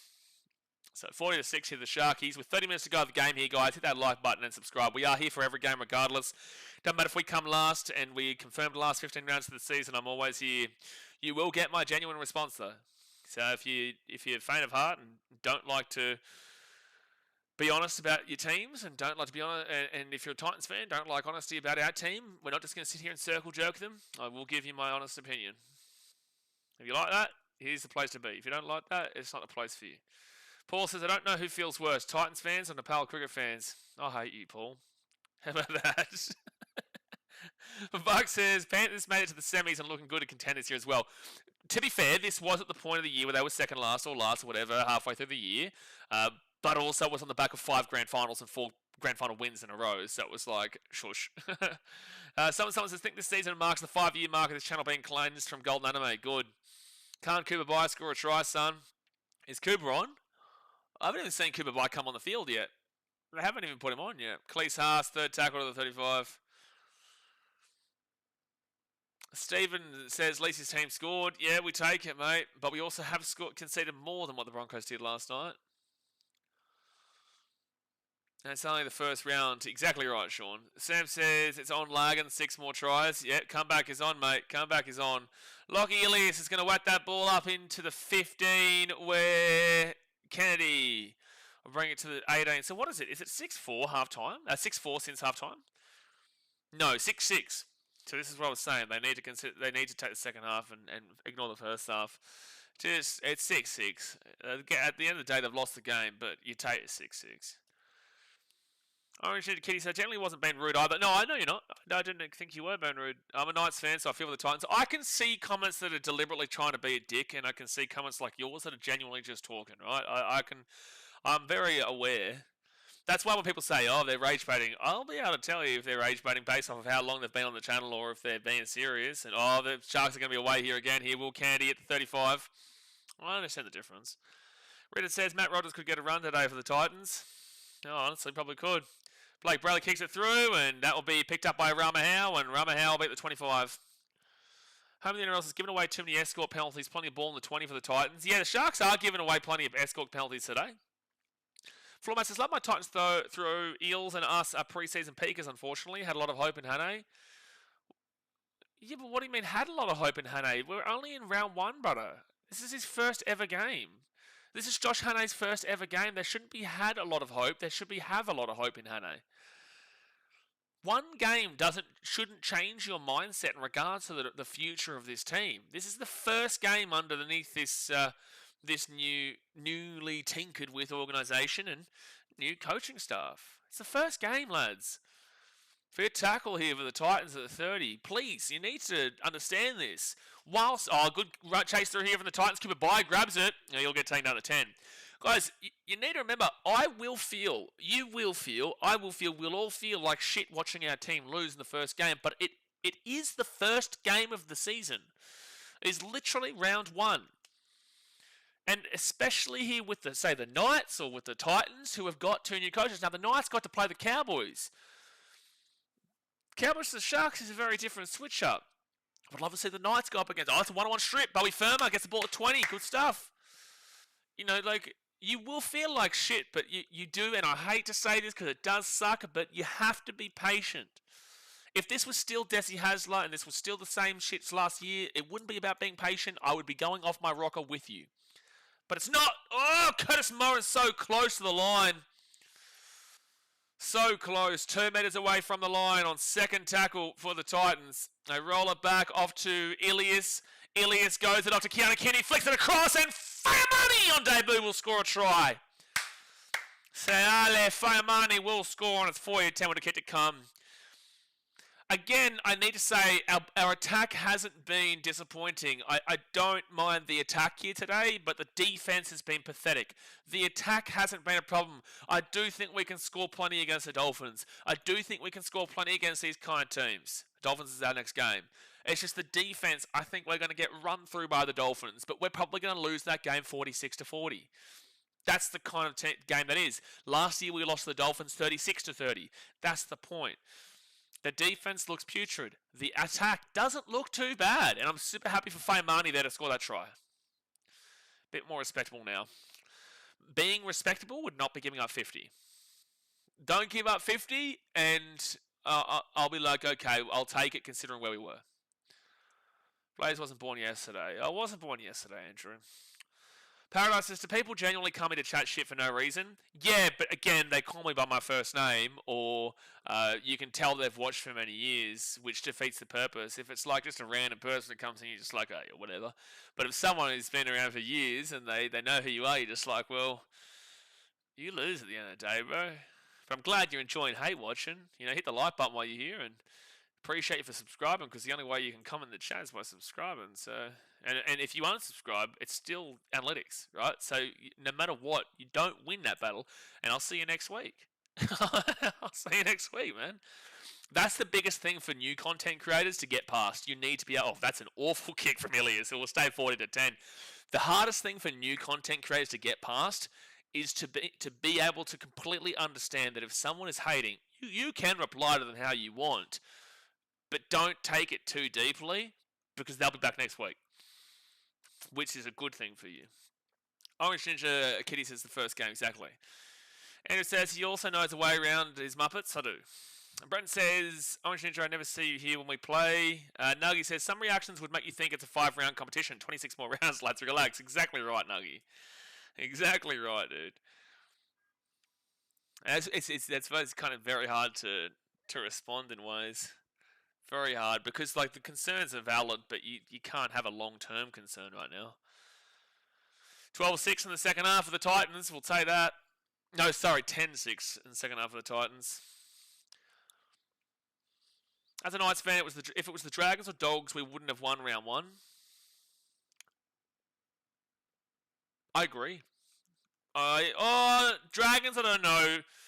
I don't think you would have had it. Well, you lost 28-0. Good offload there from Cooper Bryan. Curtis Moran is going to get a penalty for the Titans. Let's go. Come on, high tackle. A little bit more positive in the second half. I still could see the Knights taking down the Dragons, maybe, but it's a tough one. I probably would have backed in the Dragons on a tip. I don't know if he would have beat the Bulldogs, though, because the Knights against the Cowboys were okay. They were fun to watch. Fletcher Sharp being out is going to hurt him, but the Cowboys looked really poor, really, really poor. It's probably a good realisation there from you as a Knights fan, though. Winning the second half will be respectable. You'd take it. At the end of the day, I will put a video out next week talking about this game a lot more in depth on a video level, probably on Monday or maybe even Wednesday. However, you would take it compared to what it could have been. Right now, all I'm looking at is not giving up 50. That's all I'm looking at. Paradise, remember when the Eels almost choked a 44-10 lead? Yeah, 44-40, yeah. Lead to the Dragons and finished the game 44-40, conceded 30 points in the 10 minutes. Yeah, I remember that game. It's the last game of the season back in 2024, was it? Fit tackle. I was in Sydney at the time. I just watched the Titans play the Panthers in Penrith. I was in Penrith when I was watching that game. AJ Brimson will put that ball back in. Nice little chase, drop ball here from the Sharks, but they're going to say it went backwards, and it'll be Sharks bought the 5.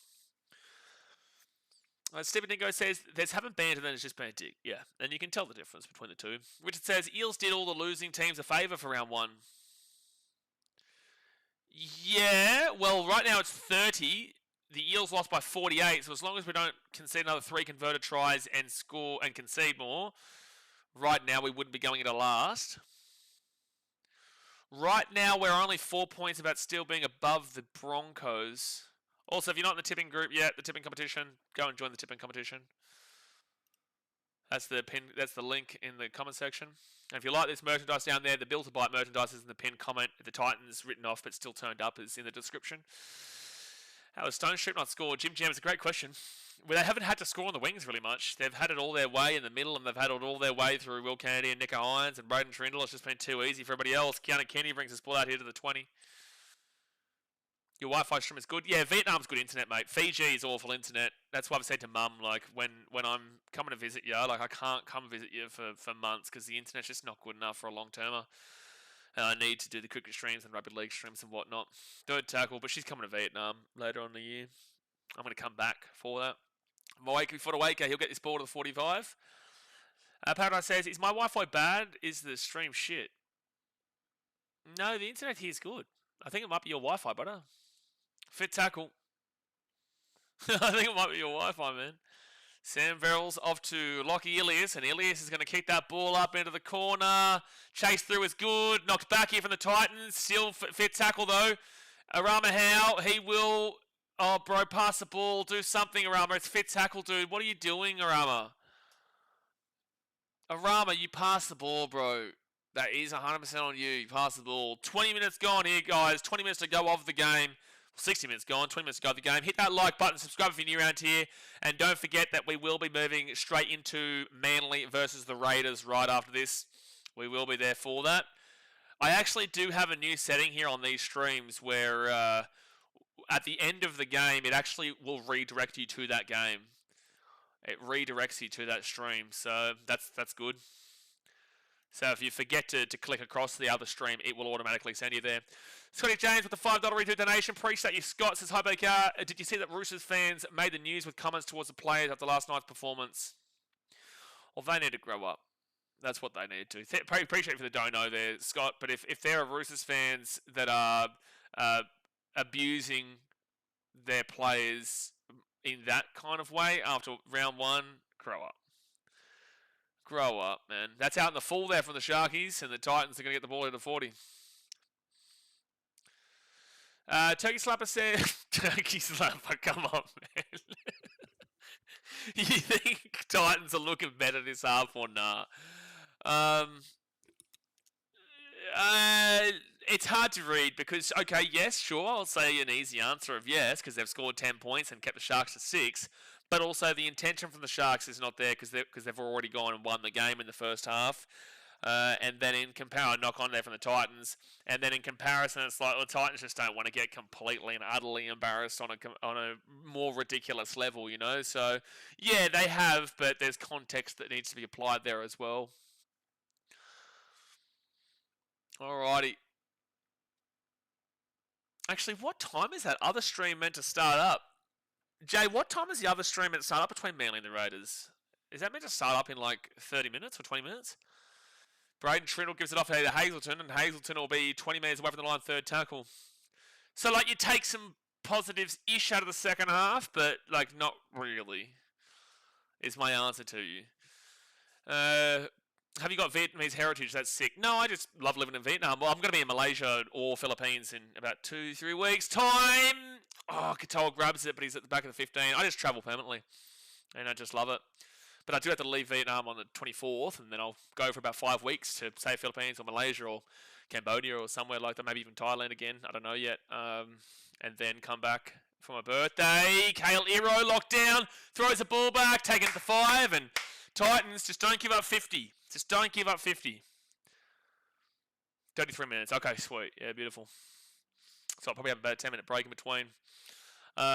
No, I don't have Vietnamese heritage. My partner is Vietnamese, and I do really enjoy living here. I've got a great place. I don't know if I open this, I don't think you can see anything out, but I've got a great view here of Ho Chi Minh at the back, and internet's great. I've got a pool in this place, a gym in this place. You're saving money. You know, you got great food at your disposal, and it's a lot cheaper, and it's just so much easier than in Australia, which I love, but it's so much easier, and you save money by experiencing the world, right? And that's why it's so good to do. 4th tackle now at the 40.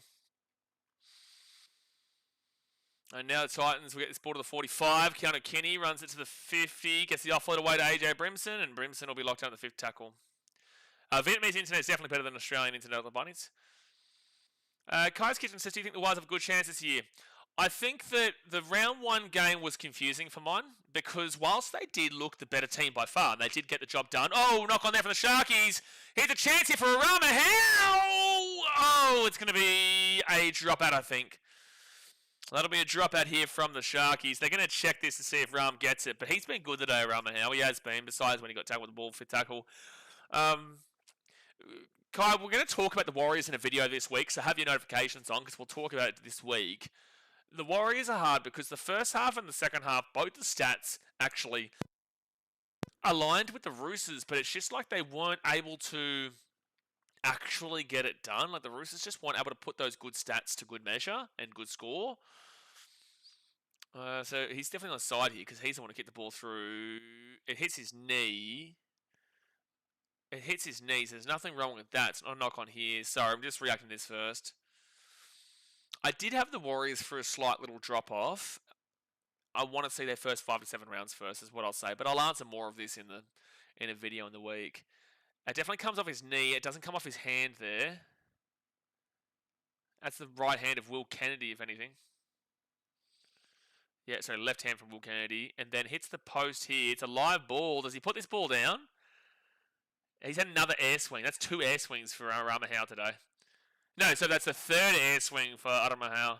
That'll be a dropout. Kai says, appreciate your response, bro. I love your channel. Yeah, look, appreciate you for supporting the channel. I think that the Warriors did a good thing yesterday. Good signs of showing positivity. But again, the Roosters are an awful round 1 team. They really are. They never usually win round 1. They struggle to start the season off. And then I think they got pumped by the Broncos in round 1 last year, like 52 points or whatever it was. And then obviously still turned around and made the top 8. I think this team is better this year. It's just that was a good wake-up call for them. So this will be a dropout here. No try. It'll be a dropout. Whilst the Warriors on a consistent 27-round season, I still have my concerns for them, especially considering the stats didn't favour them, but yet they did score by a lot more. So they definitely deserved it. So the Titans will actually get the ball here at the 20 because of the knock-on. 56 next. This could be 40 to 28 if we got lucky with Howe's hands. Not better, but closer. Yeah, well, you take whatever you can.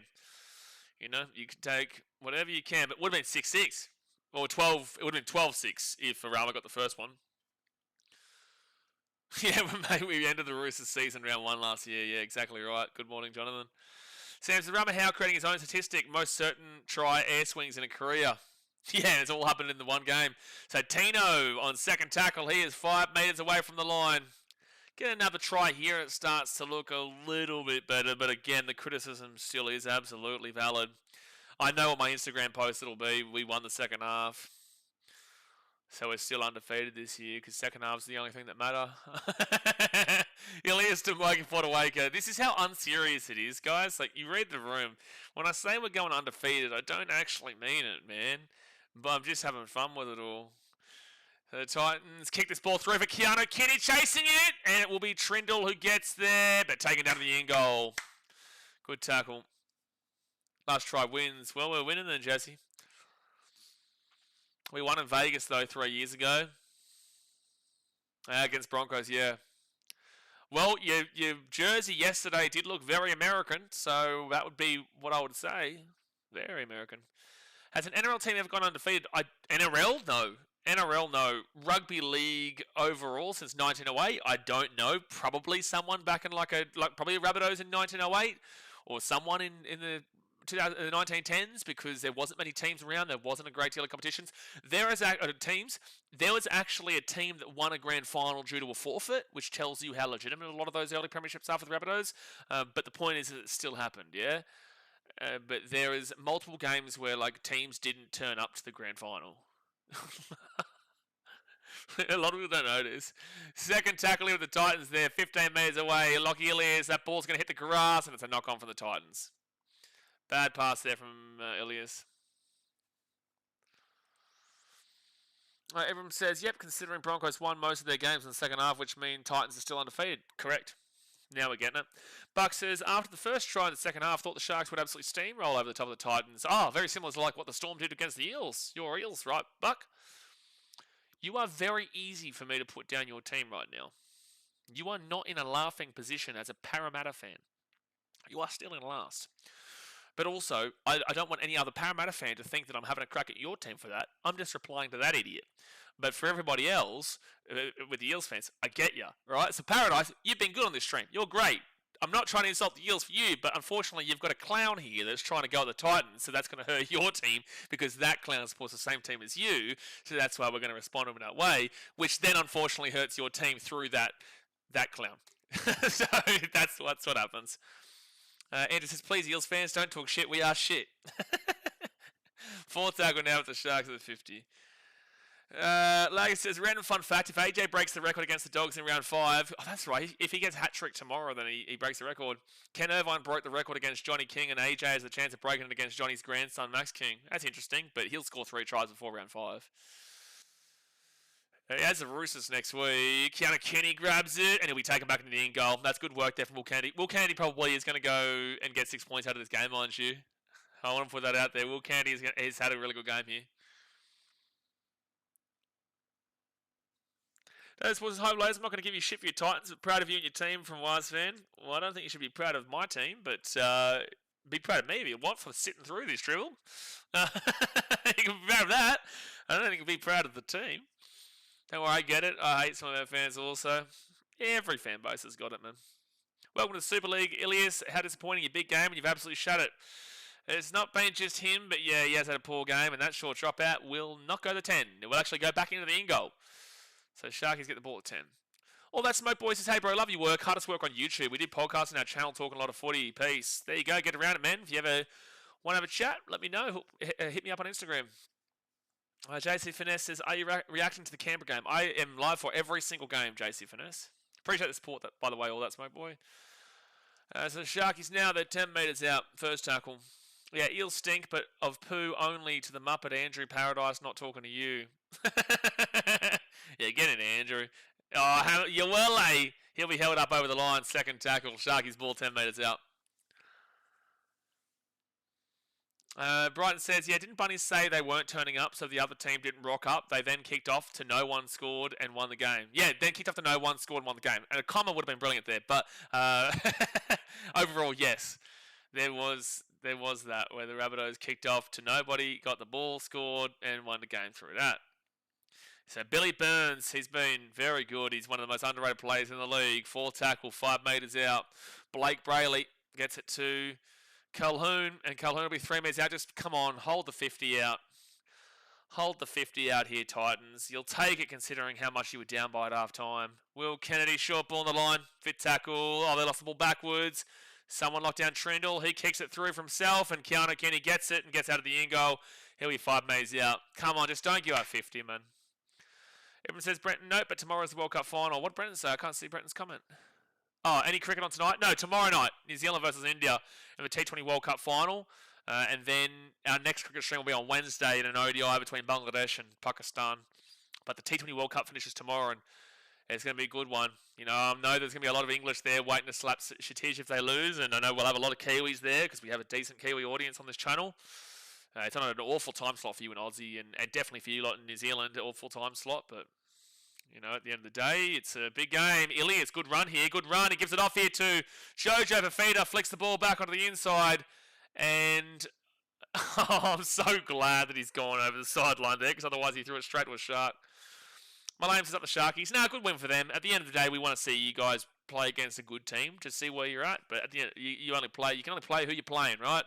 You can only play who the schedule puts you up against. So you take the big win, and you know, Sharkies look good in the first half, but not so much in the second half. But that's what's going to happen when you have such a dominating first half. When you're not going to have the same kind of intention. So there's no hate from me, man. I like the Sharkies and my mum's team, a soft spot team, and I'd like to see them win a comp if the Titans aren't going to do it. But This is just the first setback, and the Titans going undefeated for the rest of the year.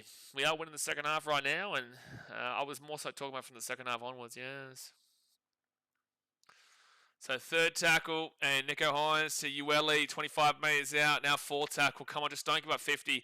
10 minutes to go here of the game, guys. Hit that like button, subscribe if you're new around here, and do not forget we'll be live for Manly Raiders right after this. Nico Hines kicks this ball through. Keanu, get there. Okay, good. Keanu, get out of the in goal. And it will be in the in goal. So it will be a dropout coming up. Just don't give up 50 here. Come on. Credit to the Titans winning the second half. We'll take whatever we can. But again, the whole game changes from the score the first half showed. Yeah, Bruce is the only one who screwed my tip so far, Sundo. Again, if you haven't joined the tipping comp yet, there is the tipping comp. You've missed a couple of games, but there's still a full season to go. And whoever wins will win a merchandise package from their team at the end of the year. All right, Titans with a short dropout, but the Sharkies get it, and nobody there to defend, and that was absolutely pathetic. Well, maybe they do score to 50. Sione Katoa, you didn't do anything there. The Titans just didn't even try. Look at Sione Katoa celebrate like it's a match-winning grand final try. Bro, what do you do there? All you had to do was walk. That is a negative on the Titans. It's not even a great try from you. Look at how the Titans defend this. It's pathetic. Look at how they defend this. It is absolutely pathetic. Like, who is this? AJ Brimson, what the hell? Tino, are you shitting me? Philip Sami, I don't know what that was. Bo Firma didn't even attempt at him, really. Keanu Kenny is the only one who even looked at him for that. Deary me. Deary me. What on earth is that defense from the Titans? Sione Katoa has literally done nothing. All he has done is walked over the line there. That is so bad from the Titans defense, man. My God. Dude, this team defensively is so ass. So ass in his first game. Keanu's carrying him out. What a little legend. You know, he's doing his best, man. At least he attempted a tackle there. The Sharks still held the longest drought of not winning a comp before 2016 where they won. Yep, that was 50 years. 50 years without winning, the Sharkies, and then they got it in their 50th year. Parramatta are currently at 40, so if we're at 2036 and the Eels haven't won a comp yet, they would have broken the Sharks record. We don't need Jack Dasmo. What we need is this game to finish now. And Nico will get the... Oh, he's missed the kick, hit the post and back. Okay, well, it gives us a chance they score and don't convert the next one, too. No, look, at the end of the day, Andrew, that's just me reacting as a Titans fan. The arrogance of Sharks backline is crazy. That's just me reacting as a Titans fan. Like, yeah, sure, it wasn't a special try, but he's well entitled to celebrate like that. Well entitled. Still 10, we tied up. Yeah, 10-10 second half, we tied up. At least the Titans been rolled by a solid Sharks outfit. My boys got rolled by the Wars. I still came top 6 last year.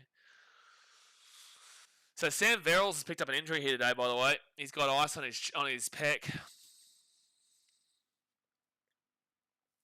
Surprised he didn't support the Sharks, the Seagulls, BKR. Why? I'm from the Gold Coast. I was more likely to be a Broncos fan than Gold Coast. I grew up in Brisbane from when I was 2 weeks old until I was, 12. And then when I was 12, we moved to the Gold Coast. So why would I be a Sharks fan? If anything, I was born in Cogra, but I was only there for 2 weeks, so I recollect absolutely nothing from being in Sydney. I was in Brisbane from 2 weeks old until 12, and then Gold Coast from then onwards. That would just be my dad, supporting for my dad's sake, but no, it's a high tackle. Be just supporting for my dad's sake, but no, I'm all good with that. Support where I'm from. Proud of where I'm from. Andrew says, Blocker is Blair's all-time favourite commentator. Did you ask to be blocked for 5 minutes, Andrew? Okay, yeah, fair enough. I am a big fan of that. Massive fan. Dasmo says, the Bears will break the Sharks record next 105 years. I like it. So Sharkies will kick that ball. That did not go to the 40 touchy. Touchies are useless, eh? Like, touchies are just pathetic. They're useless. That went to like the 50. He's just giving them an extra 10 metres there on that kick. So the Sharkies now will get this ball at the 30. First tackle. Come on, try not to give up the 50 here, Titans. Have a little bit of pride in yourselves. Have I messaged Royce Randall yet? Yeah, you didn't see. I actually messaged him earlier today. I hadn't seen it yet, because obviously he's getting ready for today. Billy Burns, he's going to be third tackle, 10 metres away from the line. Right now it's a 34-point gap. So we would be in second last. Not last. Eels will still be in last with their 48-point gap between them and the Storm. Trindle to Kale Ero. Good defense there at the end by Lachlan Ilias, actually. Great defense. As we fifth tackle, sorry. They're 10 metres away. They kick this ball across, and there's well enough Sharks there, but the Titans will take the ball. We'll take it. Come on, 6 minutes to go without giving up 50, for gosh sake. 6 minutes to go. Sam says, JC Finesse, would you like a medal? JC Finesse says, taking the minus 11.5 spread was the easiest. Yeah, look, what do you want us to say here, man? Congratulations. Mate, fantastic. You're the best tipster in the whole NRL. Who didn't have the Sharks winning this game 13 plus is the question. Because you go back to my tips, I definitely had the Sharks by 13 plus. Like, who are you? Like, are you like the biggest, amazing, most awesome predictor in the world to tip the team who came in the preliminary final last 2 years to beat the team at home, by the way, to beat the team that's come in the bottom four and the bottom two last year, but the bottom four the last 4 years in a row? You've tipped the team that came in the preliminary final over them by 11.5. Wow, that's crazy. You're like a magician. It's like a magician. Like, what are you trying to get out of that comment? Do you know what I mean? Dasmate says, hey, Parry, you're still last. They are, but we're just going to get through this next 5 minutes. To be fair, 34 points the gap. We're not conceding 3 converted tries in 5 minutes. So Parramatta will still be in last. We will be in second last. And I think my video that I'm going to post on Instagram is going to probably revolve around the fact that we didn't concede 50, hopefully. I just need to see him not concede 50. Brent says, has this round been all 13 plus so far? No. Knights Cowboys was 1 of 12, and it's a 40-20 here, isn't it? No. We'll be a 40-20. Yep. He gets the bounce and it stays in the field of play rather than going for the 7 tackle set.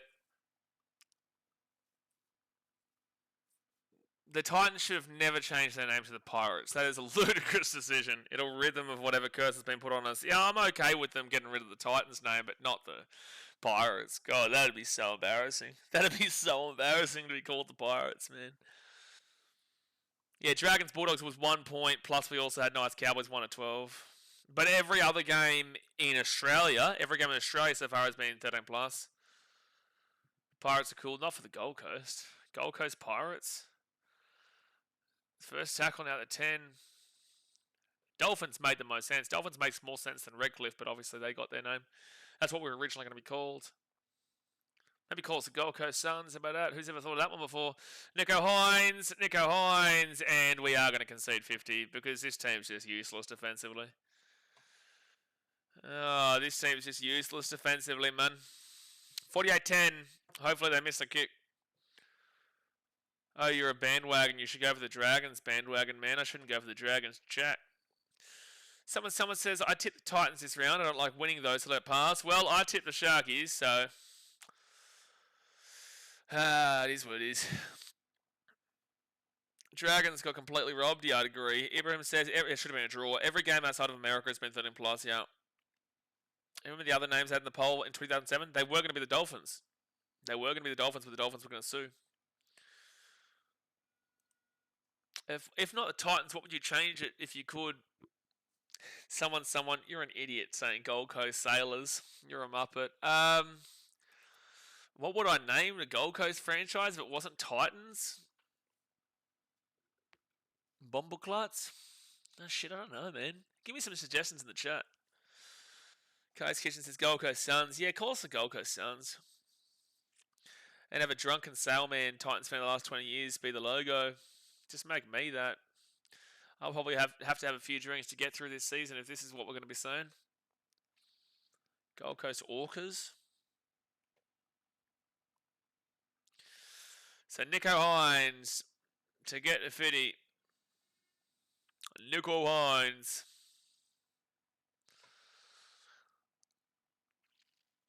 And Nicho will get the kick. 50 points to 10. There's the Gold Coast season done and dusted. The Gold Coast season done and dusted with 2 minutes 40 to go of the game. But again, they were never looking for a premiership. For Eels fans, they did think. Hayden came in here, entertainers came in here thinking they were going to win the premiership. Someone's Gold Coast, please win a game, FC. Yeah, please win a fucking game, FC. It's a great name for the Gold Coast. Someone. Yeah, it's a great game. That's a great name for a game. A great name for a team on the Gold Coast. I actually wouldn't necessarily mind the Gold Coast Orcas. Paradise says, enjoy the rest of your night, mate. Won't be online for the next stream because I have iftar. Well, there you go. Appreciate you tuning in, but the Gold Coast Surfers, no thank you. Second tackle of the Sharkies at the 25. Gold Coast Diggers. Oh, yeah, how could that ever go wrong, Nath? How could that ever go wrong, that name? Third tackle at the 35. Digging their way to the bottom of the table. Gold Coast Schoolies. Good morning, Jonathan. Get a grip. What do you mean, Gold Coast Schoolies? Yeah, we're going to name our team after a bunch of 17-year-olds. Are you serious? To be fair, they're defending like them. Ashley says, Gold Coast Preston Campbell is a GOAT. That's a great name. And Keanu Kenny grabs his ball and gets away from one tackle, gets the offload away, and Faimani brings it to the 10. Just realised I have 3 Titans players in fantasy. Wow. I think attacking-wise, they've actually shown that they can do some damage against some teams this year who don't have good defence, but defensively they've shown they're just absolutely inept. How about a Gold Coast Party Boys? Let's just call us the Venga Boys at this stage. How about that? Gold Coast Venga Boys. Second tackle at the 25. Third tackle, sorry. Now they're at the 30. Fourth tackle. 10 minutes to go until the next stream starts. Well, guys, I wish I could have given you a more exciting stream. I feel like we'll be able to give you a more exciting stream next week for the Gold Coast versus Dolphins. They get the ball out to Faimani. And Faimani will get this ball to the 40 on fifth tackle. They killed me. Named them after a bunch of 17-year-olds. They're defending like them. Well, they are defending like them right now. And Arama Howe gets the offload away. And Ilias kicks the ball over the top for himself and goes straight to Katoa. And that should be the game. That should be the game. 20 seconds left here to go. 15 seconds left. Well, we'll be live again for Raiders versus Manly in 10 minutes' time. Yeah, mate. No, I'm not reading that coming out. Good morning, Jonathan. I'm not doing that.